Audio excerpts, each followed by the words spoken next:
Beg your pardon. You think I'm a child? Hot coffee in a cup. Hot coffee in a cup. Yeah. He's wearing his nicest shirt, which really isn't that different than his work shirt. We're here to collect on a bounty. It's probably a bit over your head. Let's see if we can find a crime somewhere.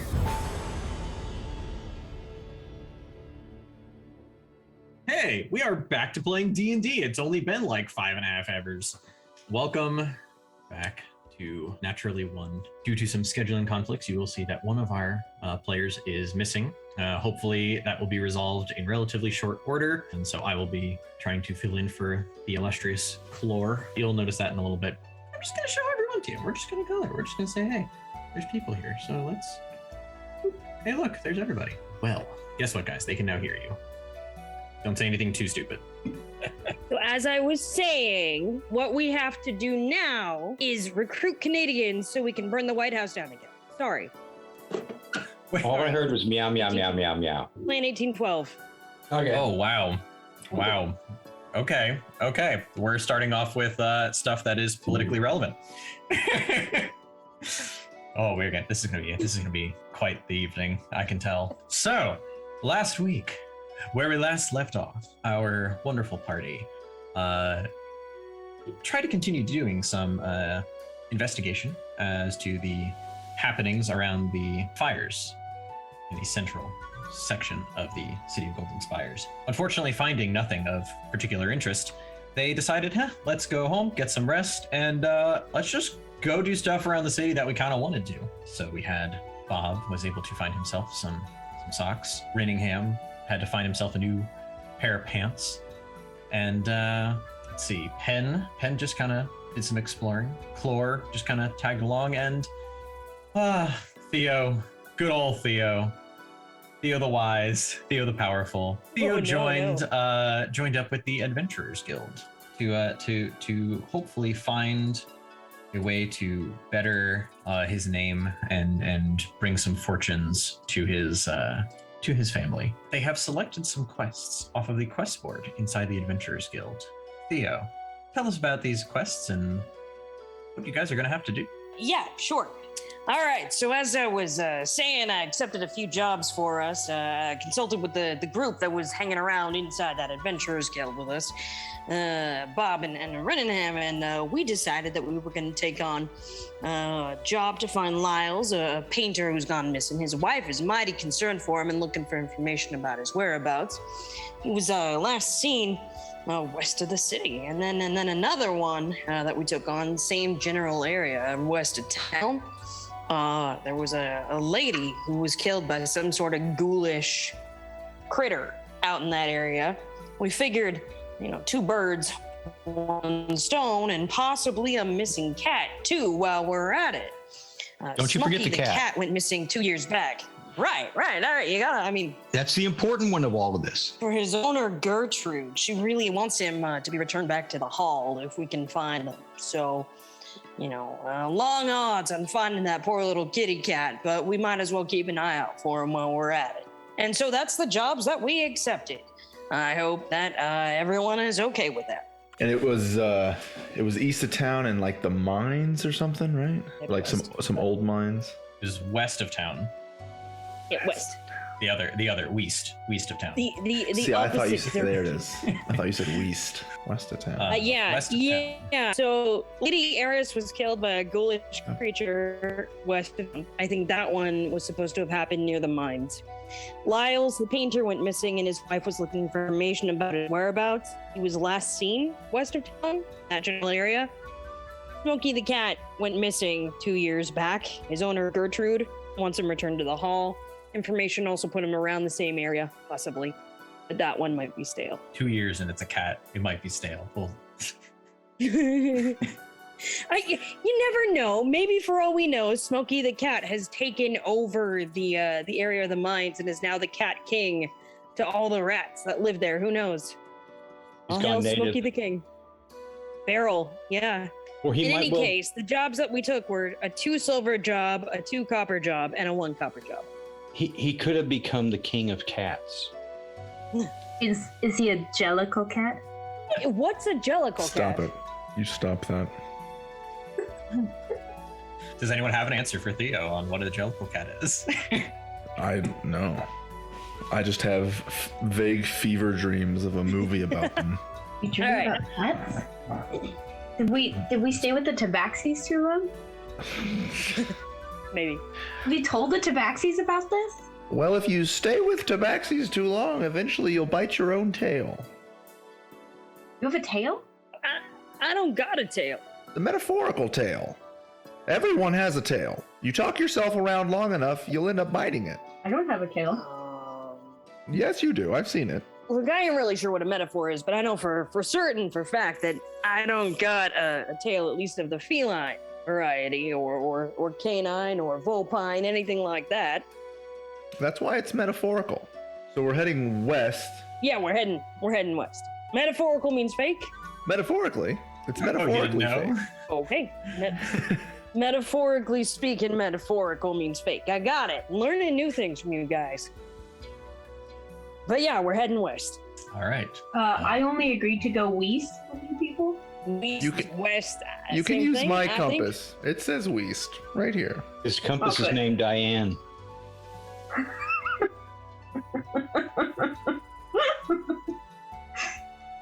It's gonna be a long night. It's gonna be a long night. That's a gold star. It is. It was so far. We got coffee. Make that night longer. We're good.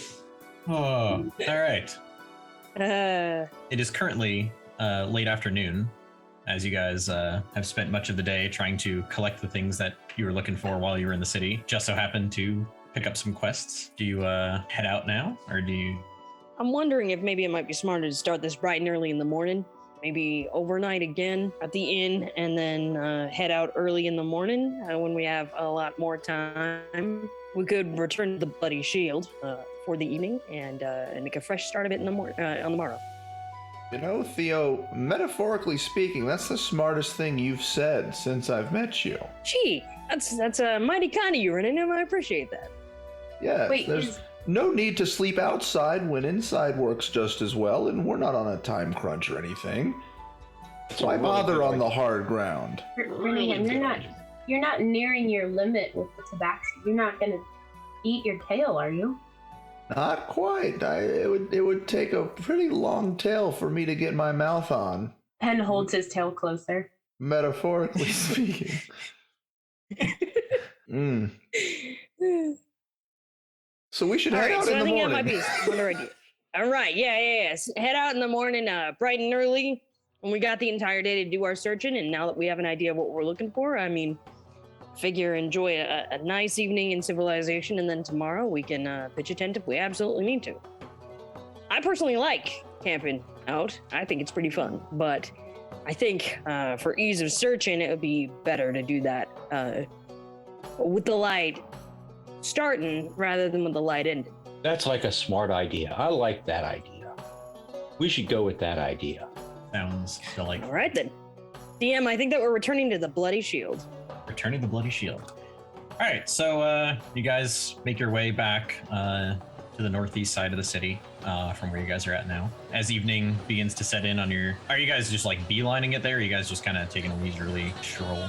I think we could probably meander. Yeah. So then by the time you guys reach that section of town, you can see the taverns are starting to pick up for their... their evening crowds, a little bit more hustle and bustle. Occasionally you hear some music playing from within as local entertainment starts to try to make their peep. And you find yourself at the Bloody Shield. It's rather active tonight. And the constant shuffling and hustle and bustle of Tabaxi running back and forth, filling drinks, filling orders. Anytime someone Taking their goes- tails. Yeah, I mean, some of them I keep was them gonna close, say, other Penn ones wants are... to go up and ask if this is a real thing to one of the Tabaxi. Because now he's concerned. Which is a he's real very thing? concerned about a Tabaxi eating its own tail. Okay, so What did you do? there's the bartender, there's a couple of waitresses, like who you asking? Whoever steps in front of my path first. It's okay. So a Tabaxi woman comes out of, the kitchen area that you know of with a large platter. One of her ears is white, the other ear is more of like a tan, and the rest of her body is mostly brown with just kind of speckles of tan and white. she just kind of with a plate full of food and like her in one hand and just 3 or 4 mugs just kind of being clutched tightly in the other hand as she just kind of comes through the door, and she's now right in front of you, Penn, and looking like she's trying to get past you. Out of my way. And very This one concerned with the most determinedly concerned look upon his face. Just looks at her and goes, "Do you eat your own tail?"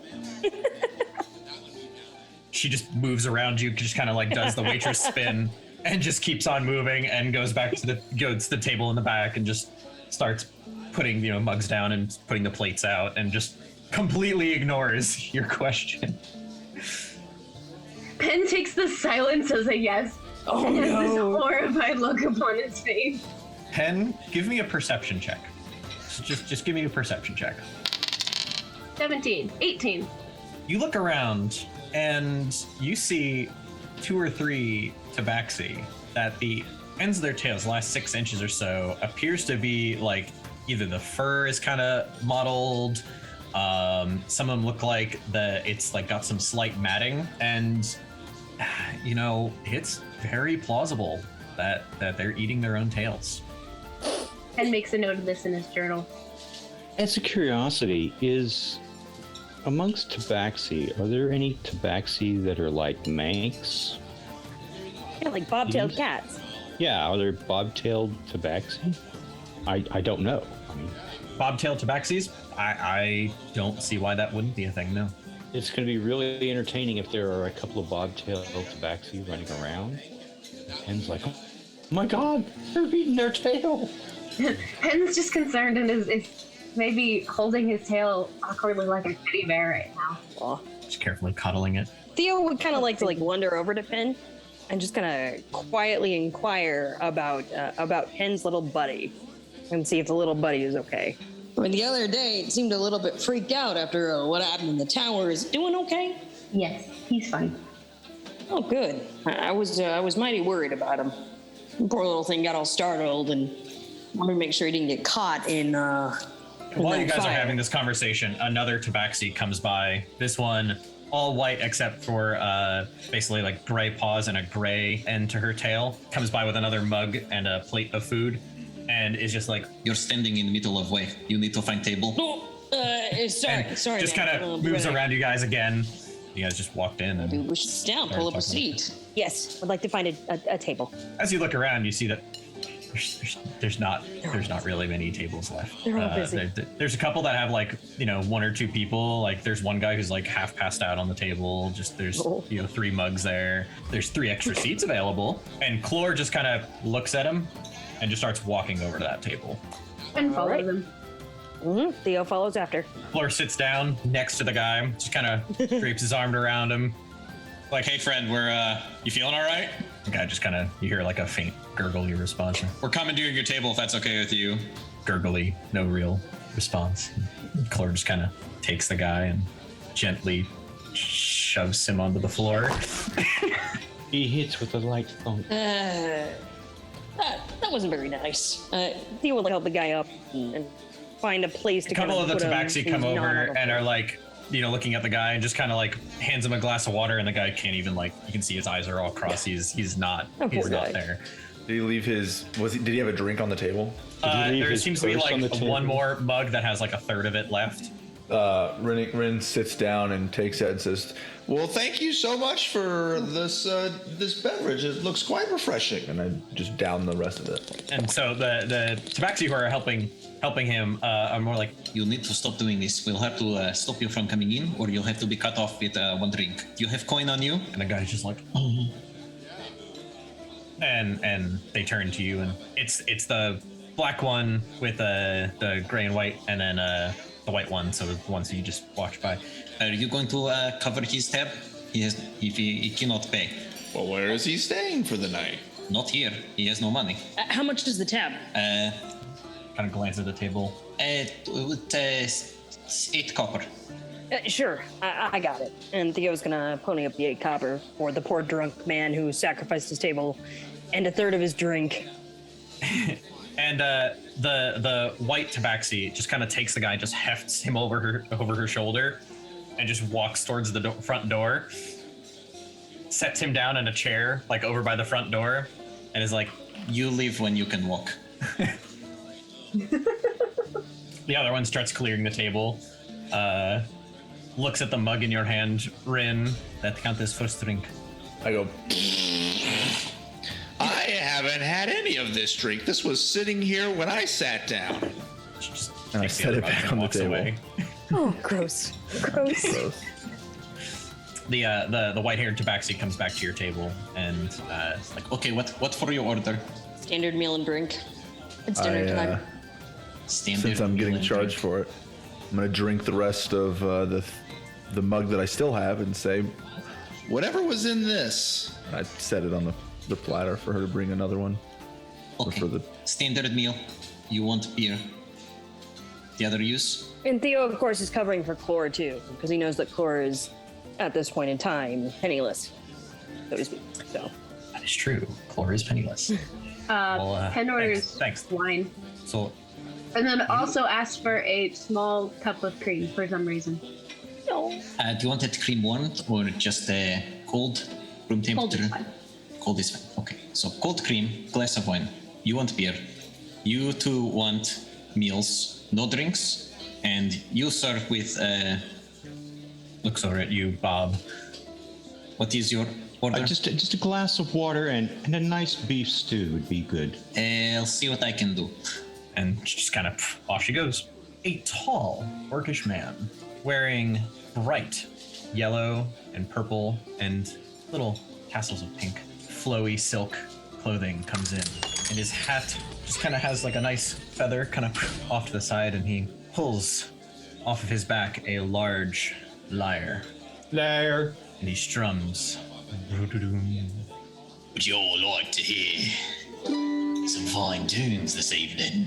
The crowd just kind of turns and looks at him, and I said,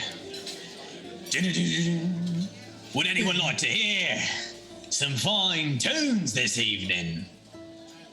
I take a copper out of my pocket and just chuck it at him. do you try to hit him, or you just chuck and throw in his general direction? Just general direction, just kind of tossing it. Oh man. Coin, clank, clank, clank, clank, clank How's on the the coin? floor. Well, I thought this was going to turn into a target competition. Like a game at the fair, you know. Like hit the bard, win You hit the board with the coin. Yeah. Play. 10 points if you hit him in the cause. What can I play for you?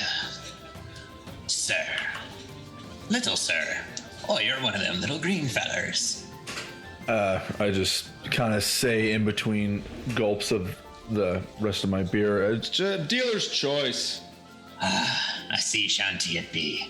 I'm mighty fond of the sea shanties, and we here so far from the sea and the desert. You don't get to hear many of them sea shanties. Well, let me spin you a tale about the great wide oceans. and he begins to play and sing a ballad. Actually, roll. Oh no. He's either doing a shanty or he's doing a ballad. He can't do both. Just you wait. Just you wait. Just you freaking wait. I'm excited. I'm hyped. Let's do this. Oh gosh. Okay. Well, Does it involve a ship and a rest? And sailed to sea. And the name of the ship. was not the Biliati because that's Okay, good. I can't. Was it was his name Edmund? Edmond Dantes. I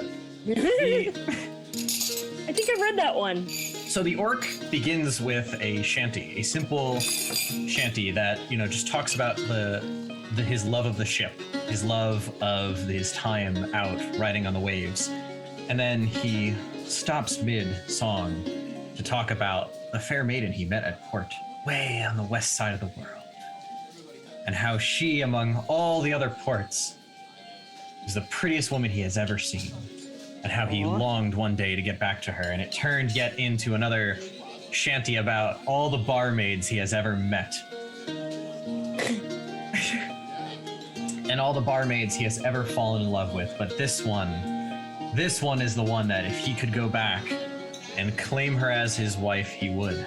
But unfortunately, the heart of travel and the heart of the song and the heart of finding a new story keeps him from settling down in one place, and for her, all she ever wanted was to settle down and start a family of her own, and how, you know, as much as he loves her, they're two strongly different desires for life keep each other apart.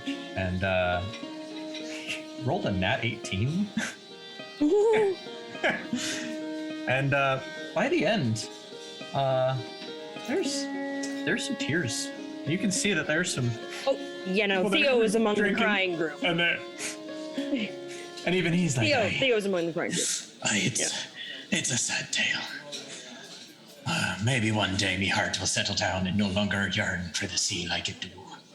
Or yearn for travel. Or yearn for the next great tale. Maybe one day I can come back to her and tell stories to the little ones we make about the great adventures of their father. Oh. So yeah, do you know the one about the sloop John B? Can we put in a request? What kind of coin did you throw at him? A copper. Everyone knows about the sloop John B. No. He takes the copper and whips it back at you, and a bunch of the other people in the bar just kind of like uproar into laughter, and they're just eating this guy's story up. And That'll work.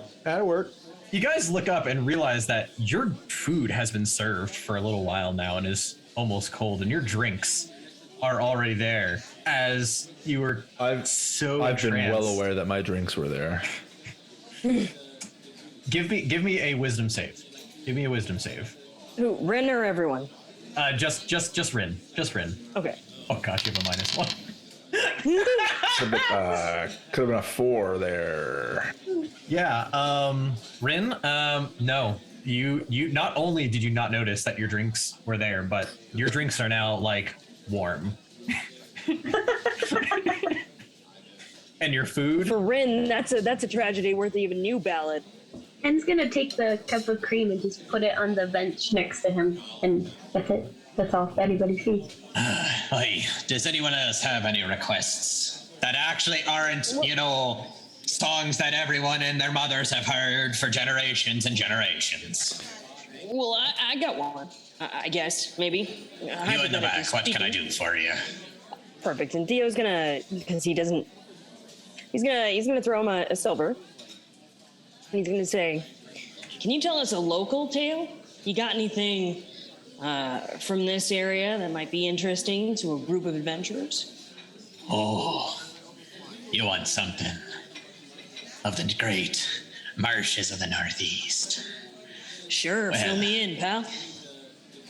One of the great things about being up here is that the marshes have their own watery ways. Some places you have to get on by foot, other places by boat, and sometimes you can do a little bit of both. He begins to tell a tale of how the marshes between these two mountain ranges was once a great lake. And the Great Lake was once a land filled, a water body filled with, crazy monstrous fish, as this, it filled really most of the region between these two mountains, and how the Colossus of old decided that the world had enough water, and that they decided to raise the earth beneath this Great Lake. And in doing so, they created just enough land for the trees to take root and sprout and grass to grow. But over time, the earth itself was so diligent and so desirous to keep the body of water there that over time, the center of the marsh returned and is continuing to return to a lake, because the world itself is in defiance of those who molded it. What the hell?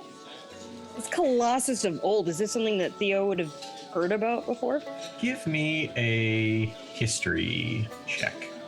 Okay. That's a solid 8. So, you've heard tales of the Colossi. Like, they're not anything that's new to anybody, but they're more in bedtime stories, kind of like, oh yes, the gods use the colossi to shape the world.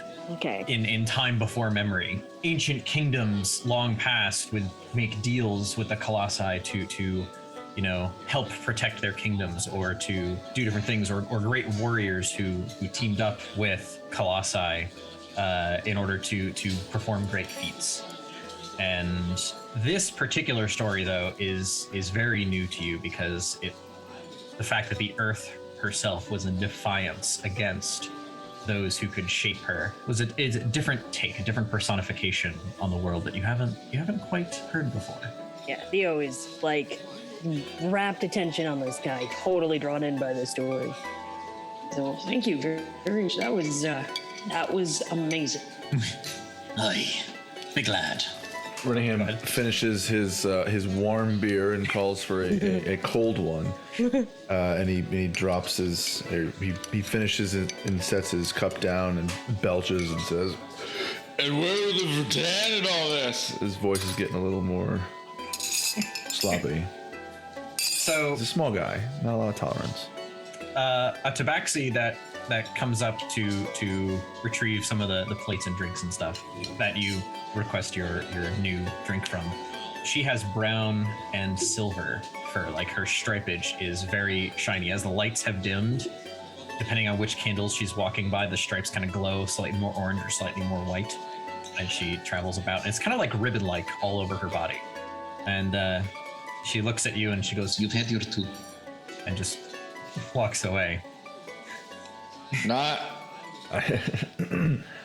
really. The one that was here before wasn't even mine. A farmer, not far, farmer-looking guy, not a couple tables down, half-orc, jet black hair, buzz cut.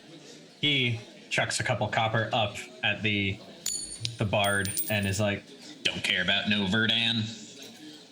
I want to hear some tales of the great grassy seas to the south. I heard that there's fields aplenty of wildflowers, just pleasantry, as far as the eye can see. But you've already heard of that one, though, so why even bother with a song about it? I want to hear it too. It sounds amazing. The only other seas I know of, besides that of the ocean. You see, they tried to tell me that the desert is like a sea of sand, and no, the desert, every desert I've been on is more like a wasteland.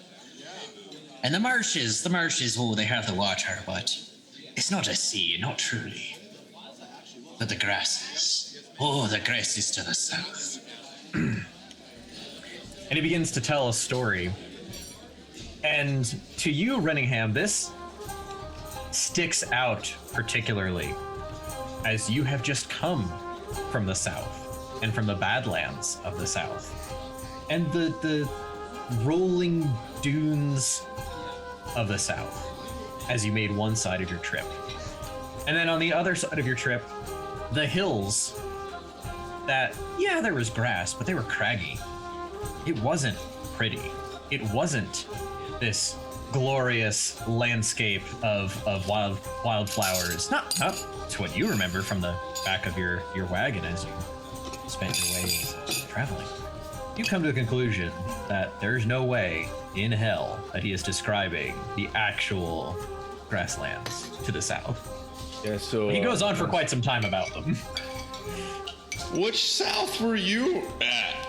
Which south are you talking about? You mean south of the north?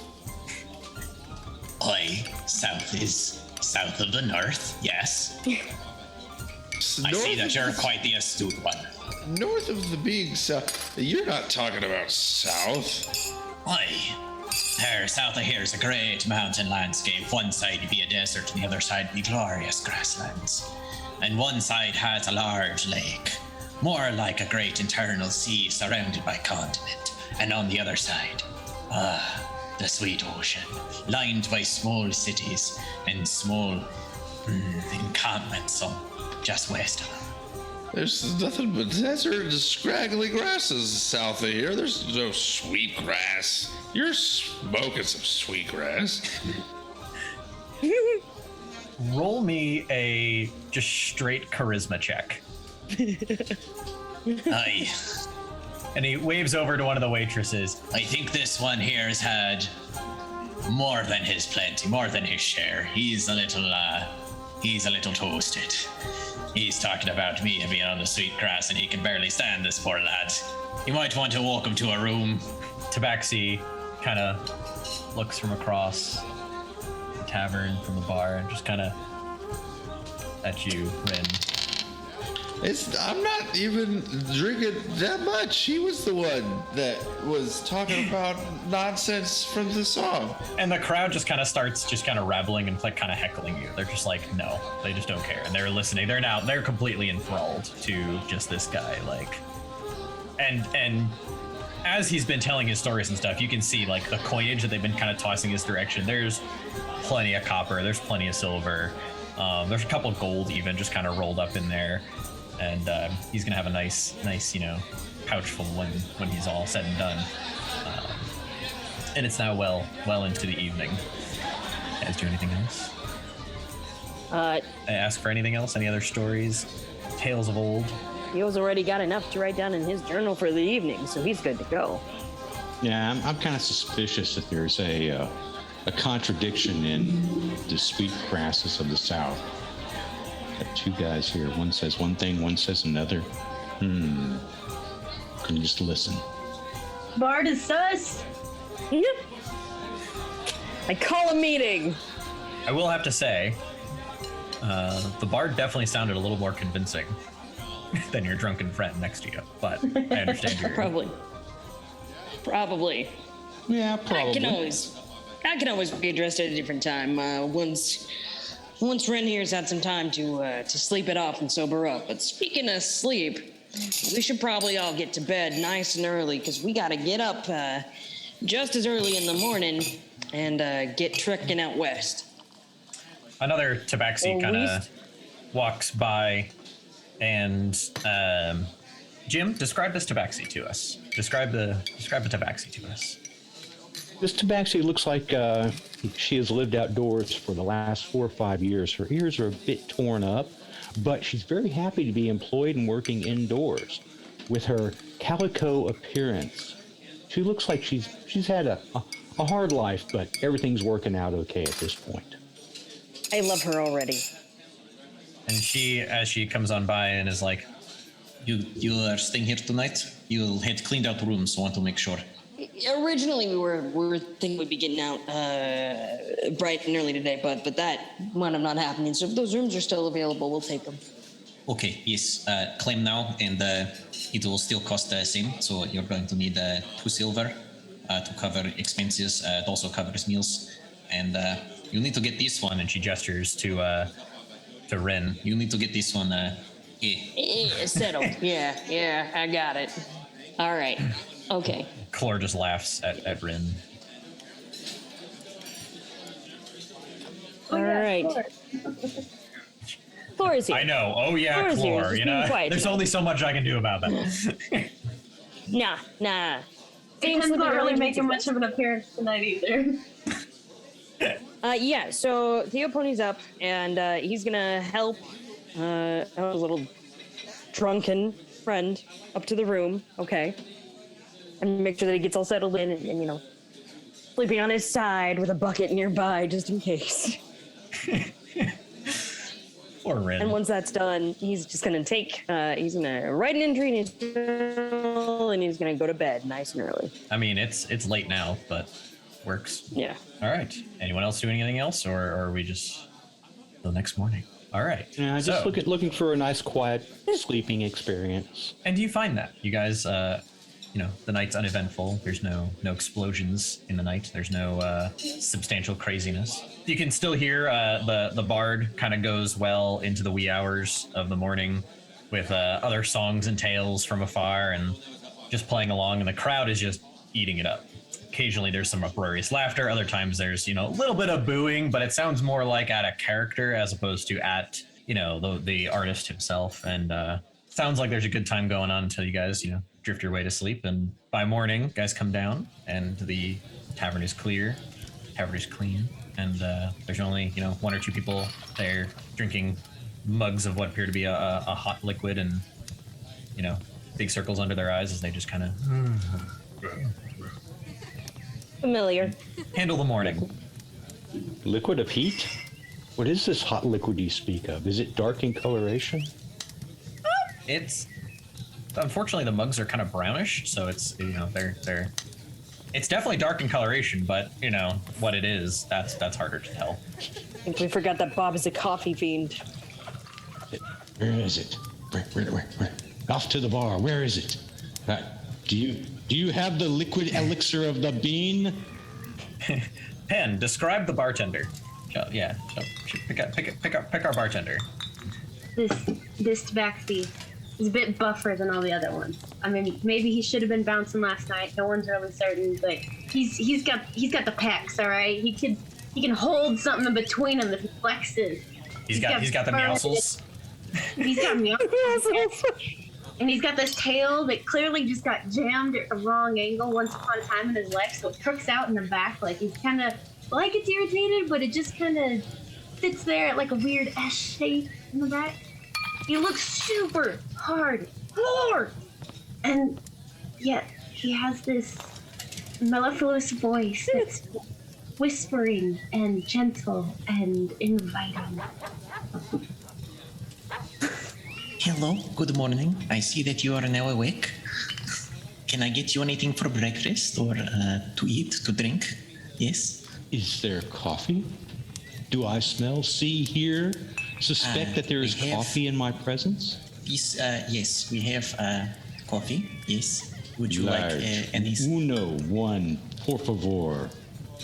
Sorry, just one large. Okay. Large. Really large. And he kind of turns around, and you see that there's this mechanism that appears to have some steam kind of coming out of it, and you see him grab a large mug and fills it up and hands you a large mug of coffee. Life has just gotten good. Muchas gracias, senor. Just kind of looks at you, like doesn't comprehend what you're saying at all. Sorry, it's a made-up language. Don't worry. Nobody's supposed to understand it. Oh. Okay. Anyone for else things to have? Sure, I mean, we're going to be doing some hiking today, so I could sure go for some breakfast. And I'll take a cup of coffee, too, if you don't mind. I'll take a cup of egg whites and a whole lemon. Oh.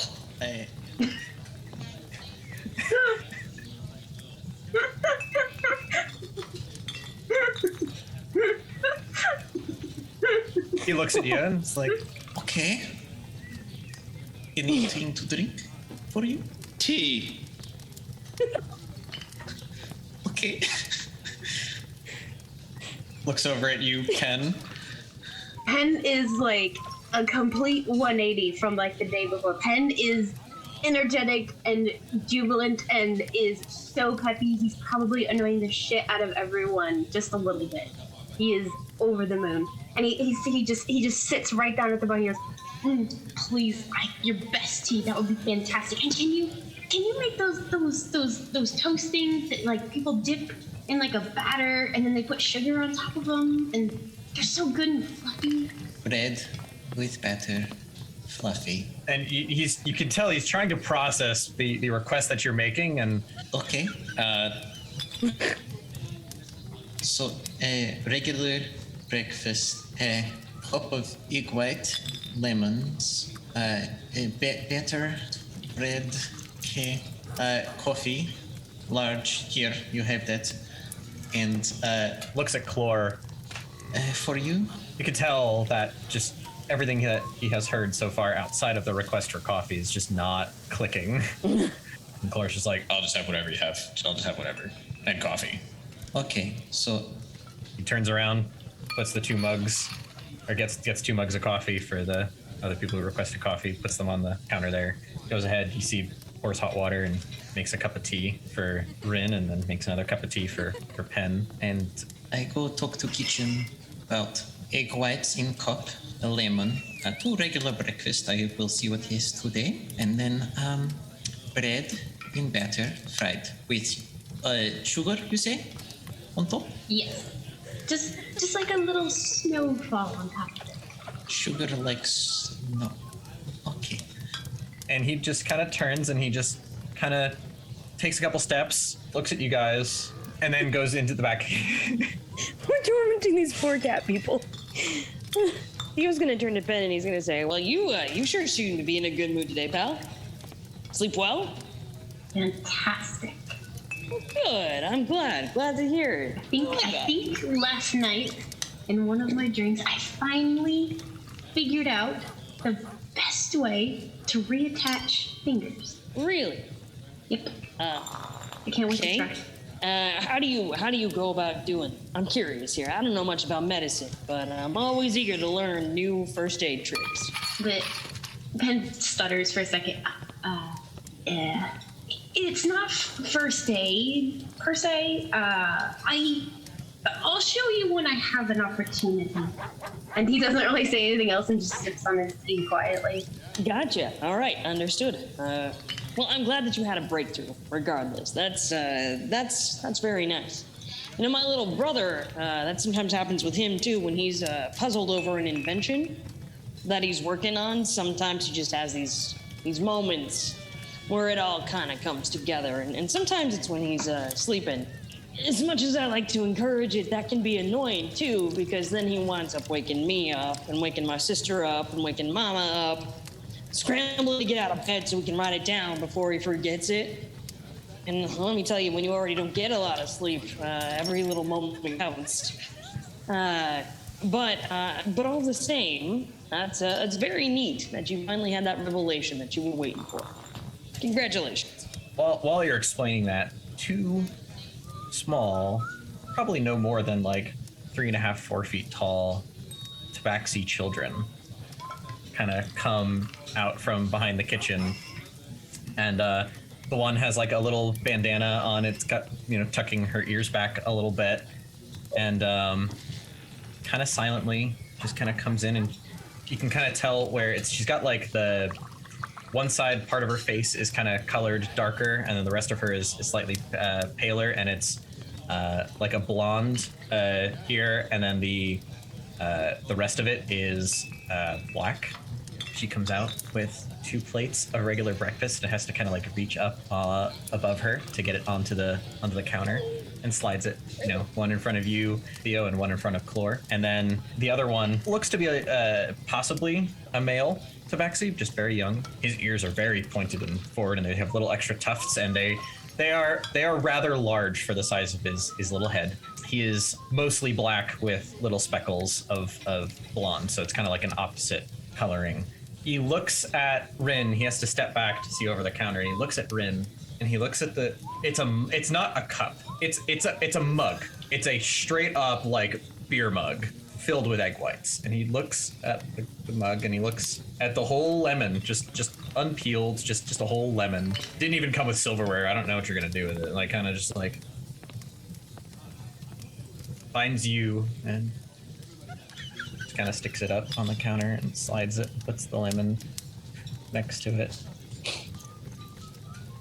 They both look at you all. I grab them and just kind of scamper back into the kitchen. Oh.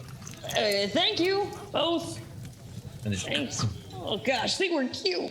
I grab the mug of egg whites and chug as much as I can before I need to take a breath. Gross. Then grab the lemon and just bite into it. I don't like bite a chunk out of it. I just bite it to get all the, like a chaser. Like I just bite it to get the juice out of it and then set it to the side. Is there like a stomach check? A constitution. Yeah, it would be. It's a constitution. Are you wanting one for yourself after witnessing that? Is that what you're going for? Because what does Penn think about witnessing this tiny green person basically just down like half a pint of egg whites in one go, and then just. Man's stomach is decidedly queasy. Okay, I don't even have. You just okay. You realized that the bartender this morning and that little tabaxi child are the first 2 male tabaxis you have seen the entire time you've been here. Every other tabaxi so far have been female. As another tabaxi that you have not seen before, comes out without a plate and just kind of walks right up to the bar. And Stuart Rinningham, I want you to describe this tabaxi. This is the bartender, the other guy. Tabaxi. It's another tabaxi you've never seen before. Ooh. Okay. Never ever seen before. How can I describe something I've never seen before? It's a piebald. So Oh, piebalds are so this cute. tabaxi has it's kind of short bluish, like midnight blue fur. Like it's kind of, when it catches the light, it's like a lighter blue, but it's dark all the way around. And they have rings around their eyes that it's like a ring, and the rings slowly go around, and so their whole body is like striped with orange. Not like a bright orange, but like a dusky autumn orange. Okay.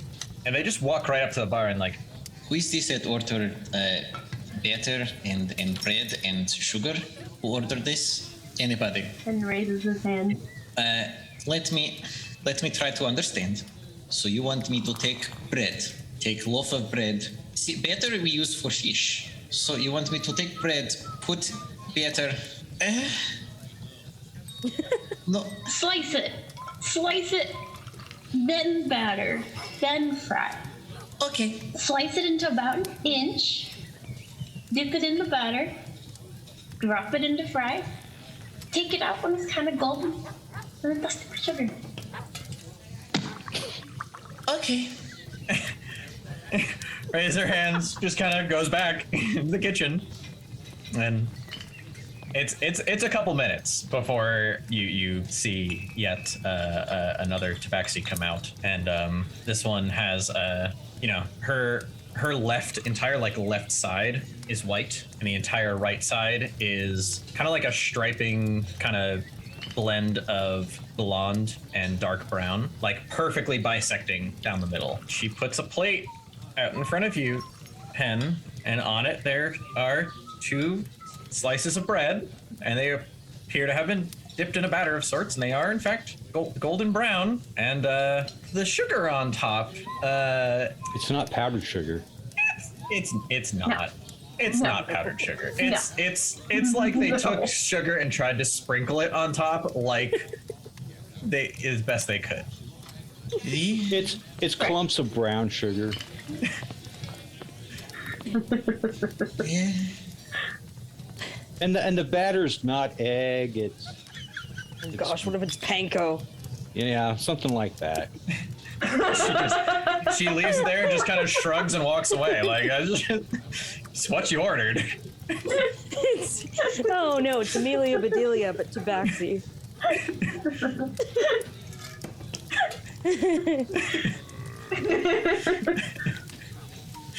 Ben's already queasy after watching Rinningham's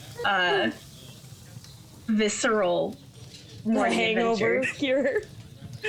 And tentatively tries to take a bite of the glorious creation that's been placed before him. So you take a bite, and there's a distinct crunch. And the bread underneath is actually rather soft. They managed to get that, pretty well. But it's very quickly, you can tell it's fish fry batter with sugar sprinkled on top of it while it was still hot. And it was fried in bacon grease. You don't know what it was fried in, but it was definitely fried successfully. And the bread is still soft, and it's nice, spongy, soft bread.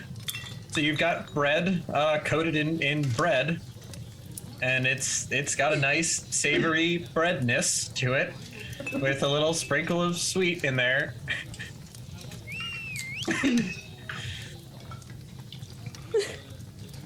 Yum. Penn,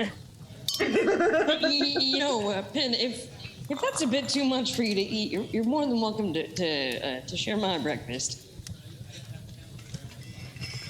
And just sort of gives a sad half smile and crunches through the bread. It's not bad, really. It's just It's just different. It's not good. It'd be better with syrup. It's just bread coated in sugar. With some, salty, savory spices to go with it. Ooh, Yeah. Even tastes a little beer-like. There's like a little hint of hops in it. It's almost like they were beer batter, That's and that's a new variation of French toast was born. Clore just kind of looks over at your meal and is like, Actually does. You like some weird stuff. First you talk about putting fingers back on hands, and now just kind of gestures at your food and just goes back to eating his. So if you use Gorilla Glue to glue fingers back on hands, does that mean that it's not Gorilla Glue anymore? Is reattaching fingers considered part of a handicraft? Oh, I like that even better. I can be a handyman. You could be a handyman. That's right. Sam, describe the tabaxi that comes out from the kitchen. That's a way of this saying moving on. Gets out of hand. All right, there we go. Oh, okay. All right. Okay. I gotta hand it to you. That was smooth. All right. This tabaxi is a brown and gray tabby with, like, as you look closer, you can see little hints of like burnt orange in their fur. And like right around their chin, they have like little a white patch, like from their chin down to about the top part of their chest. And their paws, both bottom and top paws, have that nice, kind of orange color, leading into the same type of tan that's all over their belly. Okay. And green eyes. Is it a male or female tabaxi? This one can be male. The third male tabaxi that you've seen out of this whole establishment. Gender parity. Come out during the day. Wait, I have a perfect idea for the next one. hey, anything else for the all of you? More coffee. Yeah, another round. Okay, coffee. Tea? Anybody tea? Tea. Okay, tea. And ask for coffee this time. And coffee. Okay. I think I'm good, thanks. All right, goes and quickly gets you guys your beverages, and he's like, looks at the plates, looks at the cups. It will cost, I don't even know what to charge you. Points over at Penn. You ask for bread dipped in batter drip sugar. What is this foreign delicacy? Is this something we should put on menu? I don't understand. What is, do you just like weird foods, or? This was certainly an interpretation of a food. That is what we were thinking when you told it to us. But anyway, okay. Well, to be, let's say it, 4 silver for the lot. For the lot, 4 silver. A latka. Also, Jim, this coffee that you've been chowing. Actually, anyone who's going on the coffee, but you have a point of comparison. Markedly better than the stuff you got at Gnome Bucks. Well, I will have to be coming back here for coffee. Right, 4 silver, right? Yes, 4 silver.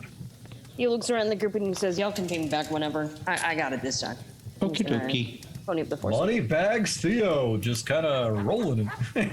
He's trying desperately to make friends here, okay? Oh no, that gives me way. No, too he's many. not doing it via money. No. Right now, he's just trying to get the social in. And like he said, they can take him back.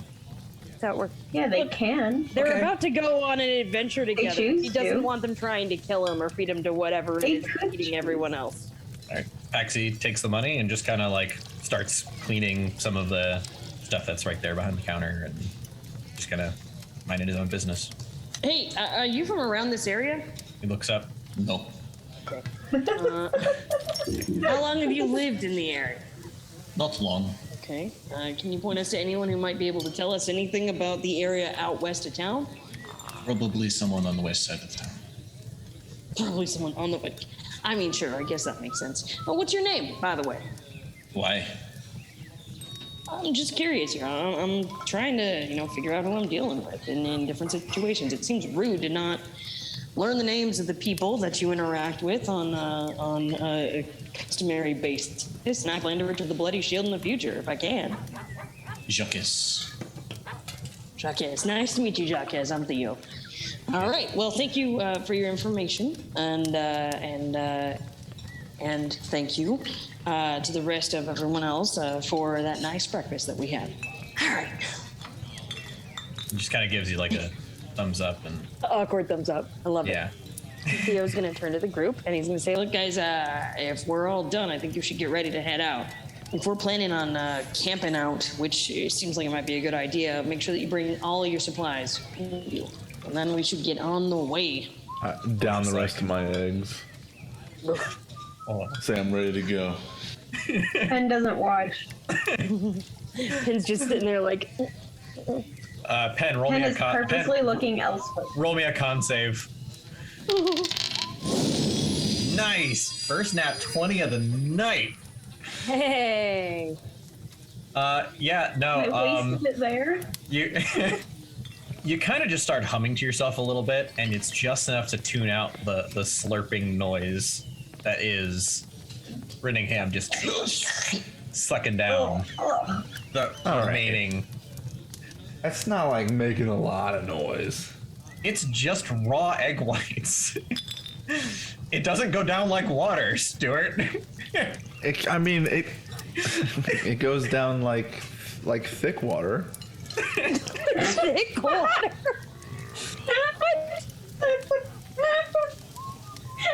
It's decidedly viscous.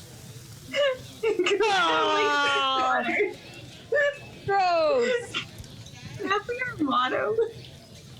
It goes down like thick water, or it's decidedly viscous. Which one? I don't know. That might be both. Oh no. Party Depending motto. on the day. You haven't even come up with a party name or a group name. But you've already come up with a motto of decidedly viscous. Alright. Writes itself, guys. It just writes itself. All right, so you guys pack up your things. Chlor, you realize, just already kind of had his stuff in his pack right next to him. Just kind of came out of the room ready. Theo's all kitted up and ready to go. We gotta go west. We do, but afterwards, after we're done with those 3 jobs, or 2 at the very least, and supposing that we can't find poor Smokey the cat, we're gonna head southernly. Okay, so west is a desert, just desert. Is that what you're? And then mines. Yeah, that general area. I mean, we're like I said, we're looking for whatever it is that killed that poor lady, rest her soul, and any sign of that painter that went missing. Penn glares when she says rest her soul, or he says rest her soul. Sorry, I didn't mean no offense. If you're not religious, I can work with the different trigs. It's just something that we usually say whenever we come across situations like this where a little bit of sensitivity and sympathy is required. But I can avoid doing that in the future if you wish. All right, I guess that's fine. Chlor just looks at you, shrugs, and gets up. Okay. Yeah, Theo's all ready to go. He's got his pack, and the shovel is strapped to the side of it, as per usual. Shovel. And the longbow is on the outside of the cloak, whereas the cloak is sitting on top of the pack. And he's all set to go. Yeah, the shovel. I just like the shovel. There's just something about that. I do. It is a well-worn, well-loved shovel. It's very, very basic shovel. It's kind of got scratched up looking wood. It's made out of wood and metal, and it goes with Theo wherever he goes on his adventures. The way it should be. Mm-hmm. Especially when you're like doing volunteer firefight. I mean, yes. I mean, it's just a practical tool. It is, and you can see, kind of maybe some dents or dings in it. It's clearly been used before, maybe for moving rocks or other large objects. Exactly. As one uses a shovel. Yeah. Exactly. Rinningham, you happen to know that there's the gate out on the west side of the city is pretty busy when it comes to that access to the mining industry. You just happen to know, give or take, the way to go and get there. You can either go around the outskirts of the center of the city, or you can cut across it, assuming the streets have mostly stayed the same. I'm looking for the shortest path. So probably just cut across. Cut across. Yeah. Say, Assuming that the layout has remained relatively the same, if we just go straight this way, we'll get where we need to go quicker if we follow the path. Follow the streets. All right, well, I'll follow you, Ren. You seem to know your way around here, and I will trust your guidance on this. As you guys head out from the tavern, you guys are led back through the same gates that are close by that you've used to get into the central district. And as you're kind of making your way through, Ren, you realize that this is going to take us straight through that courtyard that happens to have, giant fallen freaking building.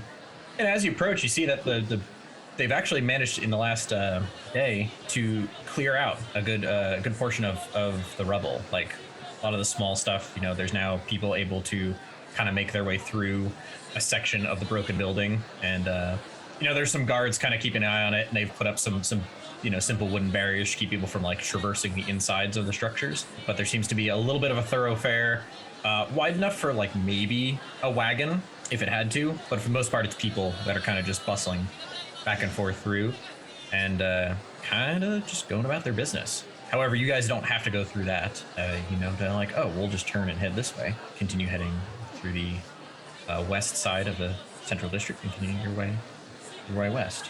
As you head that way, there's a spire on the left-hand side. It goes up ways. It's not just any spire. It's the spire you used to work in.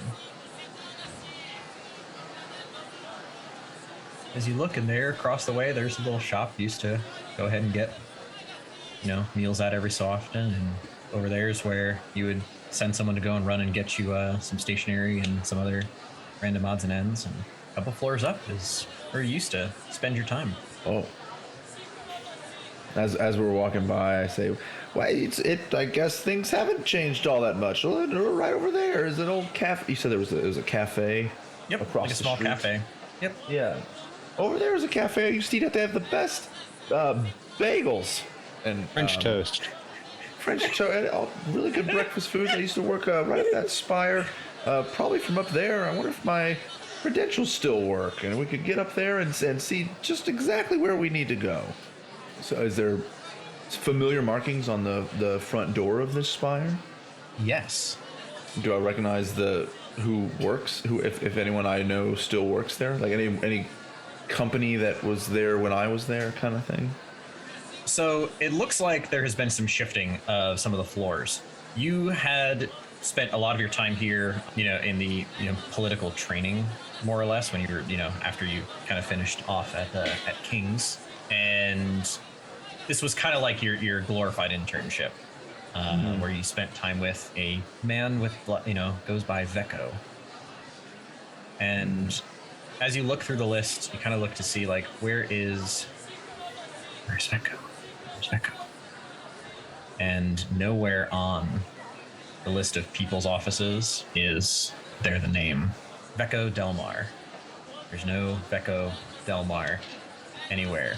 You're realizing that, there's the Office of Finance, there's the Office of, there's a Human Resources section, there's a Public Safety and Administration office, and there's you can see that they're taking over multiple floors for each of these, but you're not seeing the Office of Commerce. There is an Office of Finance, but not an Office of Commerce, where you last spent your time. Do I recognize But it's definitely the building, everything else. Yeah. Do I recognize any of the names in the Office of Finance? Is it like listed like there's their names and their rooms, the names and the, I guess, rooms or floor number? There's only a couple of people that seem to be the heads of the offices that are listed. It's not it's not an exhaustive list of all the people who work there. You would have expected Vecco to be there, all things considered, because he was definitely there when you last left, but there are no names there that you currently recognize. The names are distinctly orcish and half orcish, with the occasional one that's seems to be goblin in nature kind of thrown in there. You can tell by the extra characters that don't actually account for any sounds. It's just how they decide to spell their names. Yeah. I guess I'll have to remember. Gorjak Stumpfoot, but Gorjak has like 6 J's before the K. What's the name of the spire? There's no real name for the spire. It's just got offices within it. And there's different symbols that you recognize from the different offices, just kind of like the office of finance is just like similar to a bank. It's just, kind of like a pile of coins. Public safety and public affairs is like a shield and a person. Just kind of generic. Yeah, so I guess I'll just make a mental note of where it is in town. So if we ever come back through, I'll be able to get there easily. Okay. Keep on heading on.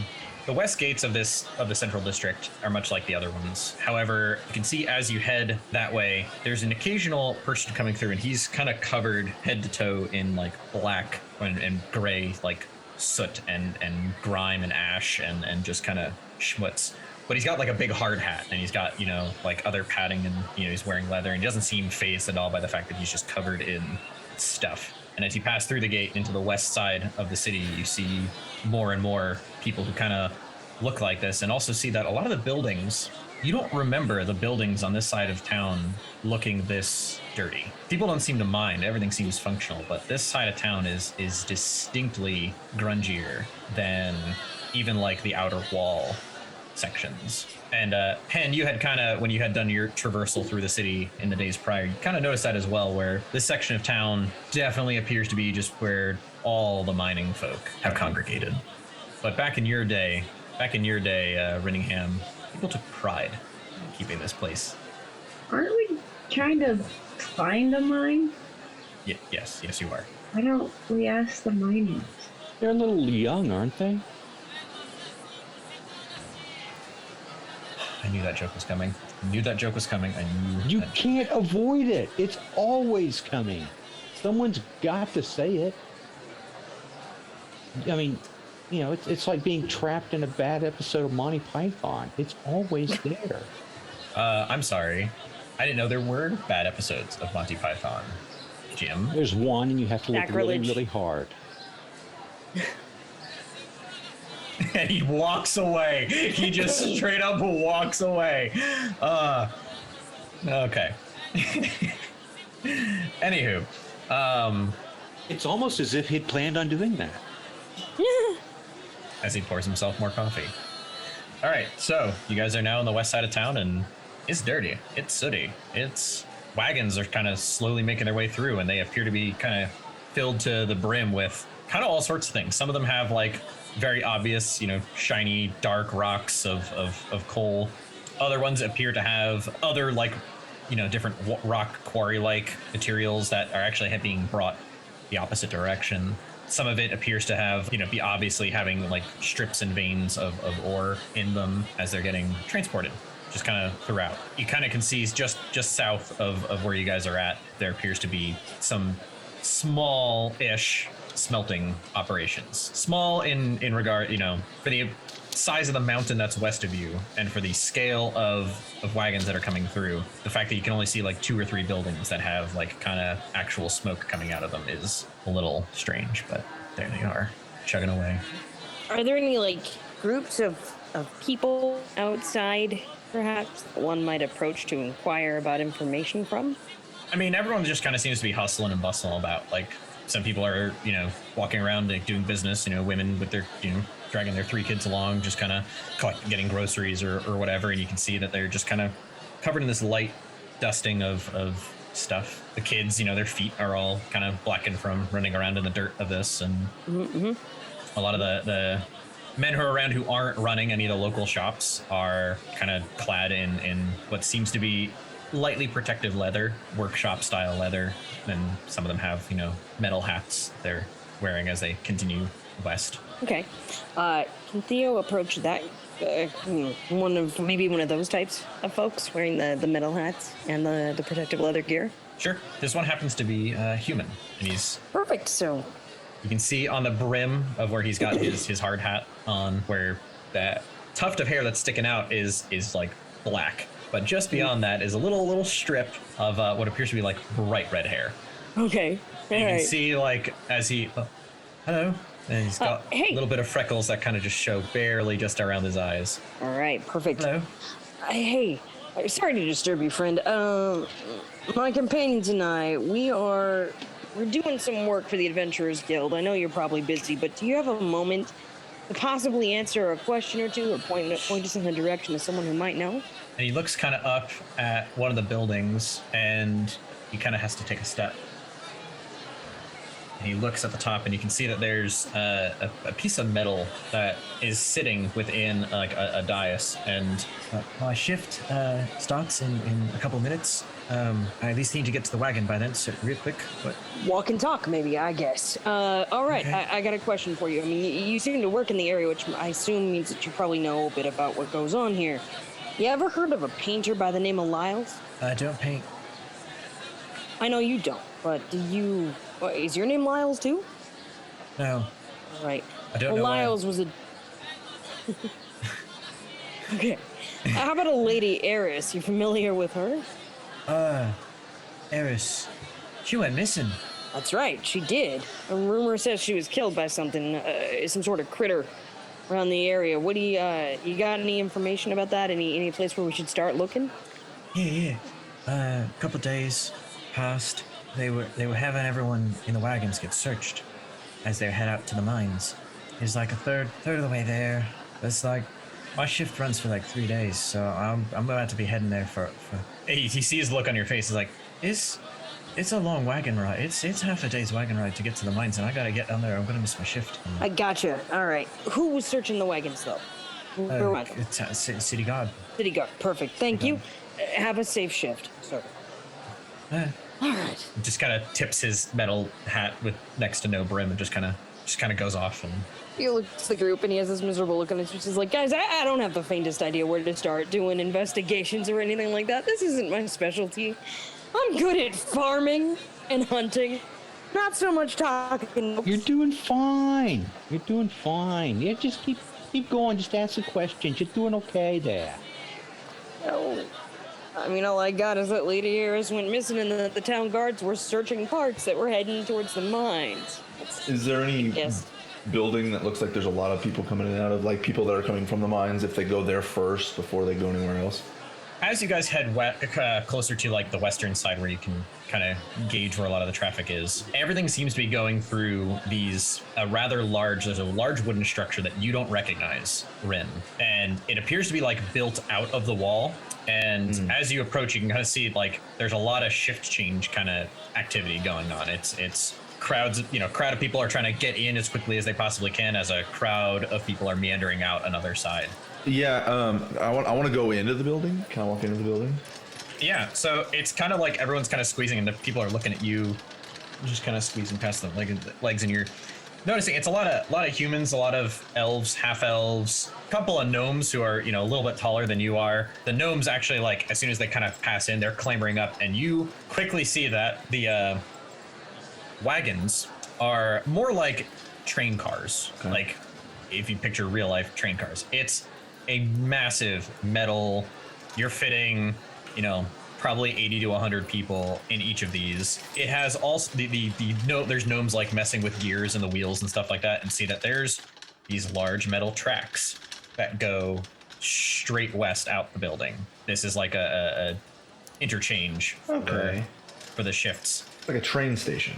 Yeah, you can hear some people are like, oh, the doors are closing, and everyone's backing up. And as the doors on the wagon on the right shut, another wagon is coming in, and it's coming in like a bullet. And in the last, couple feet, it just slows down. And as it does, and it comes to a stop, you hear a grinding noise, and the ground underneath your feet rumble for a couple of seconds before the wheels on the one on the right start to turn. And they aren't gripping the metal immediately. They shift, and grip and shoot. And the wagon goes from a stop to like 40 miles an hour, and then faster as it goes down. It just kind of off into the horizon on the other side. And as it shoots off, a bunch of the gnomes are jumping down and starting to clean a lot of the gearing and a lot of the rails on that side of the track. And everyone else who is shuffled around and trying to get onto the wagon as the doors were shutting are shoving and pushing to try to get to the other side as the other wagon offloads. There's only one door in and out? Like from the not considering where the trains are coming in from or where the carts are coming in from. But like how you got into the building? Yeah, it's like a large like bay barn style door. It's massive with two big sliders. Okay. Mostly wooden structure. You can see that the wood is actually mounted to like steel beams. Are there any like piles of crates or anything to give me some kind of a height advantage so I can kind of see out? Not really. It looks to be mainly about personnel and getting them, in and out. It's not so much a storage, or at least you're not there while they're transporting any sort of goods that matter. Is there so one of the carts that come in, is there a way to like climb it? Like is there a ladder on the side of it? As the doors kind of open, there's steps that kind of are right there by the doors that you can like 2 or 3 steps to get up into it. They're kind of tall steps for you. It's like a foot and change to get up on each one. And people are kind of like getting off on one side and getting in on the other. It's almost like they're just shoving the other people out.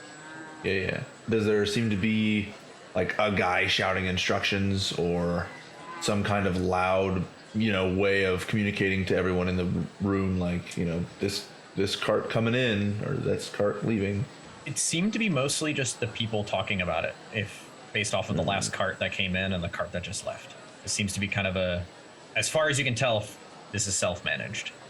Okay. One of the people that's waiting, I guess, for the next cart to come in, or someone that's just kind of standing around looking like they're waiting for something. Is there anybody that looks like that, or is everyone? Oh yeah, there's a couple people who are like, it's gonna take them a little bit to be able to move up in the queue to be able to get inside the wagon. I want to kind of yank on one of their coats to get their attention. It's an elf, and you can see he's like, his face is nice and clean. His clothes are all dirty, but his face is nice and clean. He's got dark eyebrows and very fair skin. And he's like, "Oh, hello, little one." Yeah, hey, do you know when Lyle's train's coming in? I'm looking for Lyle's cart. Have you seen Lyle? I'm sorry, I don't know a Lyle. There's no one by the name of Lyle, and I'm kind of getting louder and louder as I'm talking to him, hoping that my voice carries a little bit. Roll me a charisma check. Yeah. 21. Nice. All right. Nice.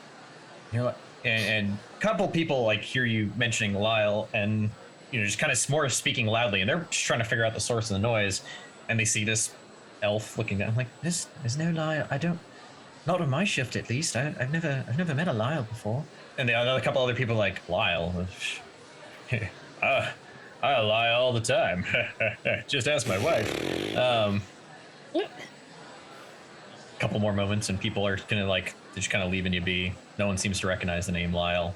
Sorry, and he starts moving towards getting on the wagon cart. There's no one that's like taking notes of the carts that are coming in and leaving out. You said it's all pretty much self-managed. Is there a building off of this main warehouse? Like a smaller... Not on this side. It really is just kind of like a big staging area for people. The gnomes seem to just know when the trains, leave to just go and do their role of, keeping all the mechanisms up, at play going. So I want to walk up to one of the gnomes. I guess all you gotta clean are the wheels, huh? And sorry, coal dust, and the tracks, and the gearing, because it uses the momentum from as one comes in to get the spring loaded ready for the other one to launch it out, and then when it launches out, by the ways down is the one that's powered by the wind turbines, and the wind turbines do the kick up in order to get it, even further. Because the way that the valley is, why am I explaining this to you? Well, I was hoping that maybe you would, from your vantage point, you could probably see most people that come in and come out of here. And as he just kind of like shifts his head to like try to figure out a response, you hear a bunch of people, new carts coming in, closing. And you can there see about, a couple hundred yards out, there's another wagon coming in to this side, and the doors on the other one start to close, and there's a couple people like trying to shimmy their way in through the door, and the door's shut, and it seems like it's coming in like a bullet, and as it, slows down, like just before it starts to enter, and you can hear again the gears as the tension builds as it comes to a stop, and the other one, people step away, and there's a guy whose hand is like on the edge of it, like that was supposed to be the one he got on, and it just kind of like jerks him half a little bit, and you just look at defeated, just kind of like, I needed that train. Poor guy. Where was that The train gnome that you're going? talking to is like, gotta go, and he just bolts off, and you see him and like 4 other dudes just start kind of going over in there. Got these thick metal brushes, and they're just like really scrubbing the tracks down. Another guy's going in there with like a grease gun, and he's just reworking it. And as he does, you even see now there's like little wisps of steam kind of coming out of the gearing because it's that vigorous of a motion. Yeah. That's impressive. So the guy who missed his train. Yeah. Right. So Theo's gonna say, "Sorry about your bum luck there, pal, but I got a question for you. Since it seems like you have a minute or two. A real quick question: Are you familiar with the lady heiress? Lady went missing. Went missing around here a while ago. Yeah. Right. Can you tell me about where that was? If you heard anything about it? I mean, I'm kind of. So it was almost halfway down. So there's a way station, and they stopped people before the way station, and they was checking cars and things to see if anyone knew anything from back when it happened a couple of days ago. They stopped doing that, and now the trains go all the way through. It was causing too many delays too. That was a bit problematic. Screw up the whole rhythm of it all. We're glad to have it done because I don't like being frisked, Yeah, it's not really understandable. Uh, The type of I don't think they information ever that they were found it looking though. for. I never heard nothing. No, I mean we, my friends and I, we're trying to do some follow up and see if maybe we can figure out what happened to her. You heard any rumors about what that might have been? Someone says she got eaten by something and just found the bones. I remember that. I don't even know Right, they some knew sort it of was ghoulish her. creature, right? I don't know, just whatever eats people. Okay. Right, and then I got another question here too. I mean, you must be familiar with some folks who are in the area, right? You ever come across or become acquainted with a gentleman who painted by the name of Lyle? Paint the name Lot? No. Anyone you know who may recently be missing some significant male in their life? Me. And he just kind of like his lip trembles a little bit. I'm gonna hope that the next train gets me there in time.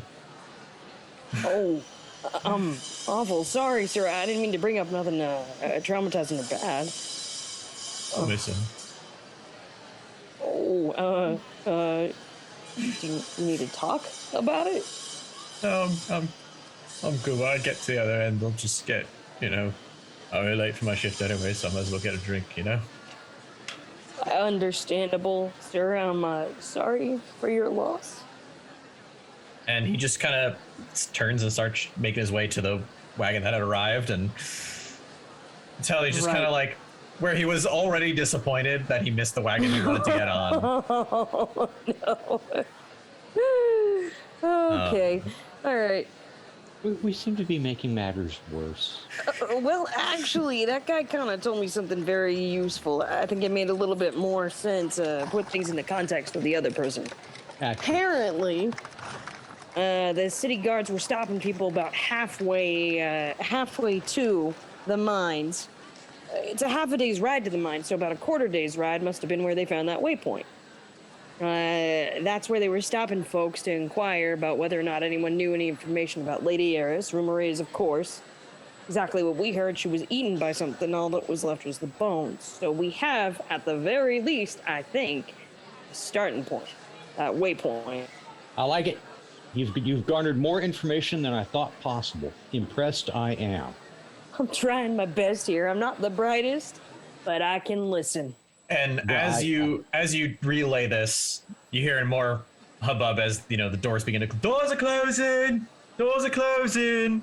And you see your friend just kind of get up onto the steps of this wagon, and he steps back down because the doors are shut. And he looks over to the other side of the track. He just starts walking back over as another train comes in and just a few, 100 yards from the front begins to slow down, and you feel the now familiar rumble as the gears kind of prep one side, and as it comes to a stop, the other side launches. And the gnomes shuffle their way, and people kind of give the gnomes their room as they, just kind of shuffle across all their equipment and start greasing up the gears and brushing off the track, make sure that everything's all good. Okay. He manages to get onto this next wagon. Oh, thank goodness. I'm glad he's finally off to work. From what you can tell, it's about a 5-minute cadence between a wagon arriving and a wagon leaving. And people offload and people get back on, and these gnomes are just 5 gnomes are just running literally back and forth to keep the tracks, and they get a good length of track. I mean, handled in that short period of time. And the one guy who's greasing gears, you can see he's at it the whole freaking time trying to get it all perfect. It's impressive workmanship from the gnomes. They're dedicated. They are amazing civil servants, doing their job perfectly, keeping things in working order. Well done, gnomes. Theo is gonna regroup with the gang, and he's gonna say, "So, since we know about where we're supposed to go, should we get walking?" Yes, indeed, I'm walking. All right. You do notice that there's a large bay door that's basically the other side of this area, and you can see that it looks like they kind of roughly hewed this out of the stone on this side. So they just kind of have a covering, a slight overhang on one side, slight overhang on the other, and it's really only a few feet wider on each side than these wagons, these like train car sized wagons. So it's barely thicker than the walls. It's just enough to kind of give you guys some cover. There's no gates or anything to stop people from walking on the tracks. I mean, there's nothing to stop people from just walking out the next bay doors, and yeah. Well, they got common sense. They won't do it. Walking on the track seems like a bad idea. I don't have much experience with things like this. My brother would be fascinated, but anyone got any bright ideas for how we should get to where we need to get to? Hop on a train. Yep. Yeah, but wouldn't that require the train being able to stop at the halfway point? Or jumping, I guess. I don't know. Are there emergency stop requests? Yeah, is there an emergency stop we can find in it? Let's would one of the gnomes know? try and make the train stop. That's right. Can we find a gnome that looks like they have at least 2 seconds to talk? There's the gnome that keeps, the gnomes keep running back and forth, so you can try to stop one of them. Okay, Theo instead is just going to yell out to the group of gnomes. He's going to be like, "Hey, question! Yeah! Emergency stop of train. Possible, yes or no?" Not advised. But Can be done. It's not advised. Can be done. Because they're moving so fast, is that why? Yeah, it messes up we don't have a sick. Look, it's a problem. We're trying to handle it.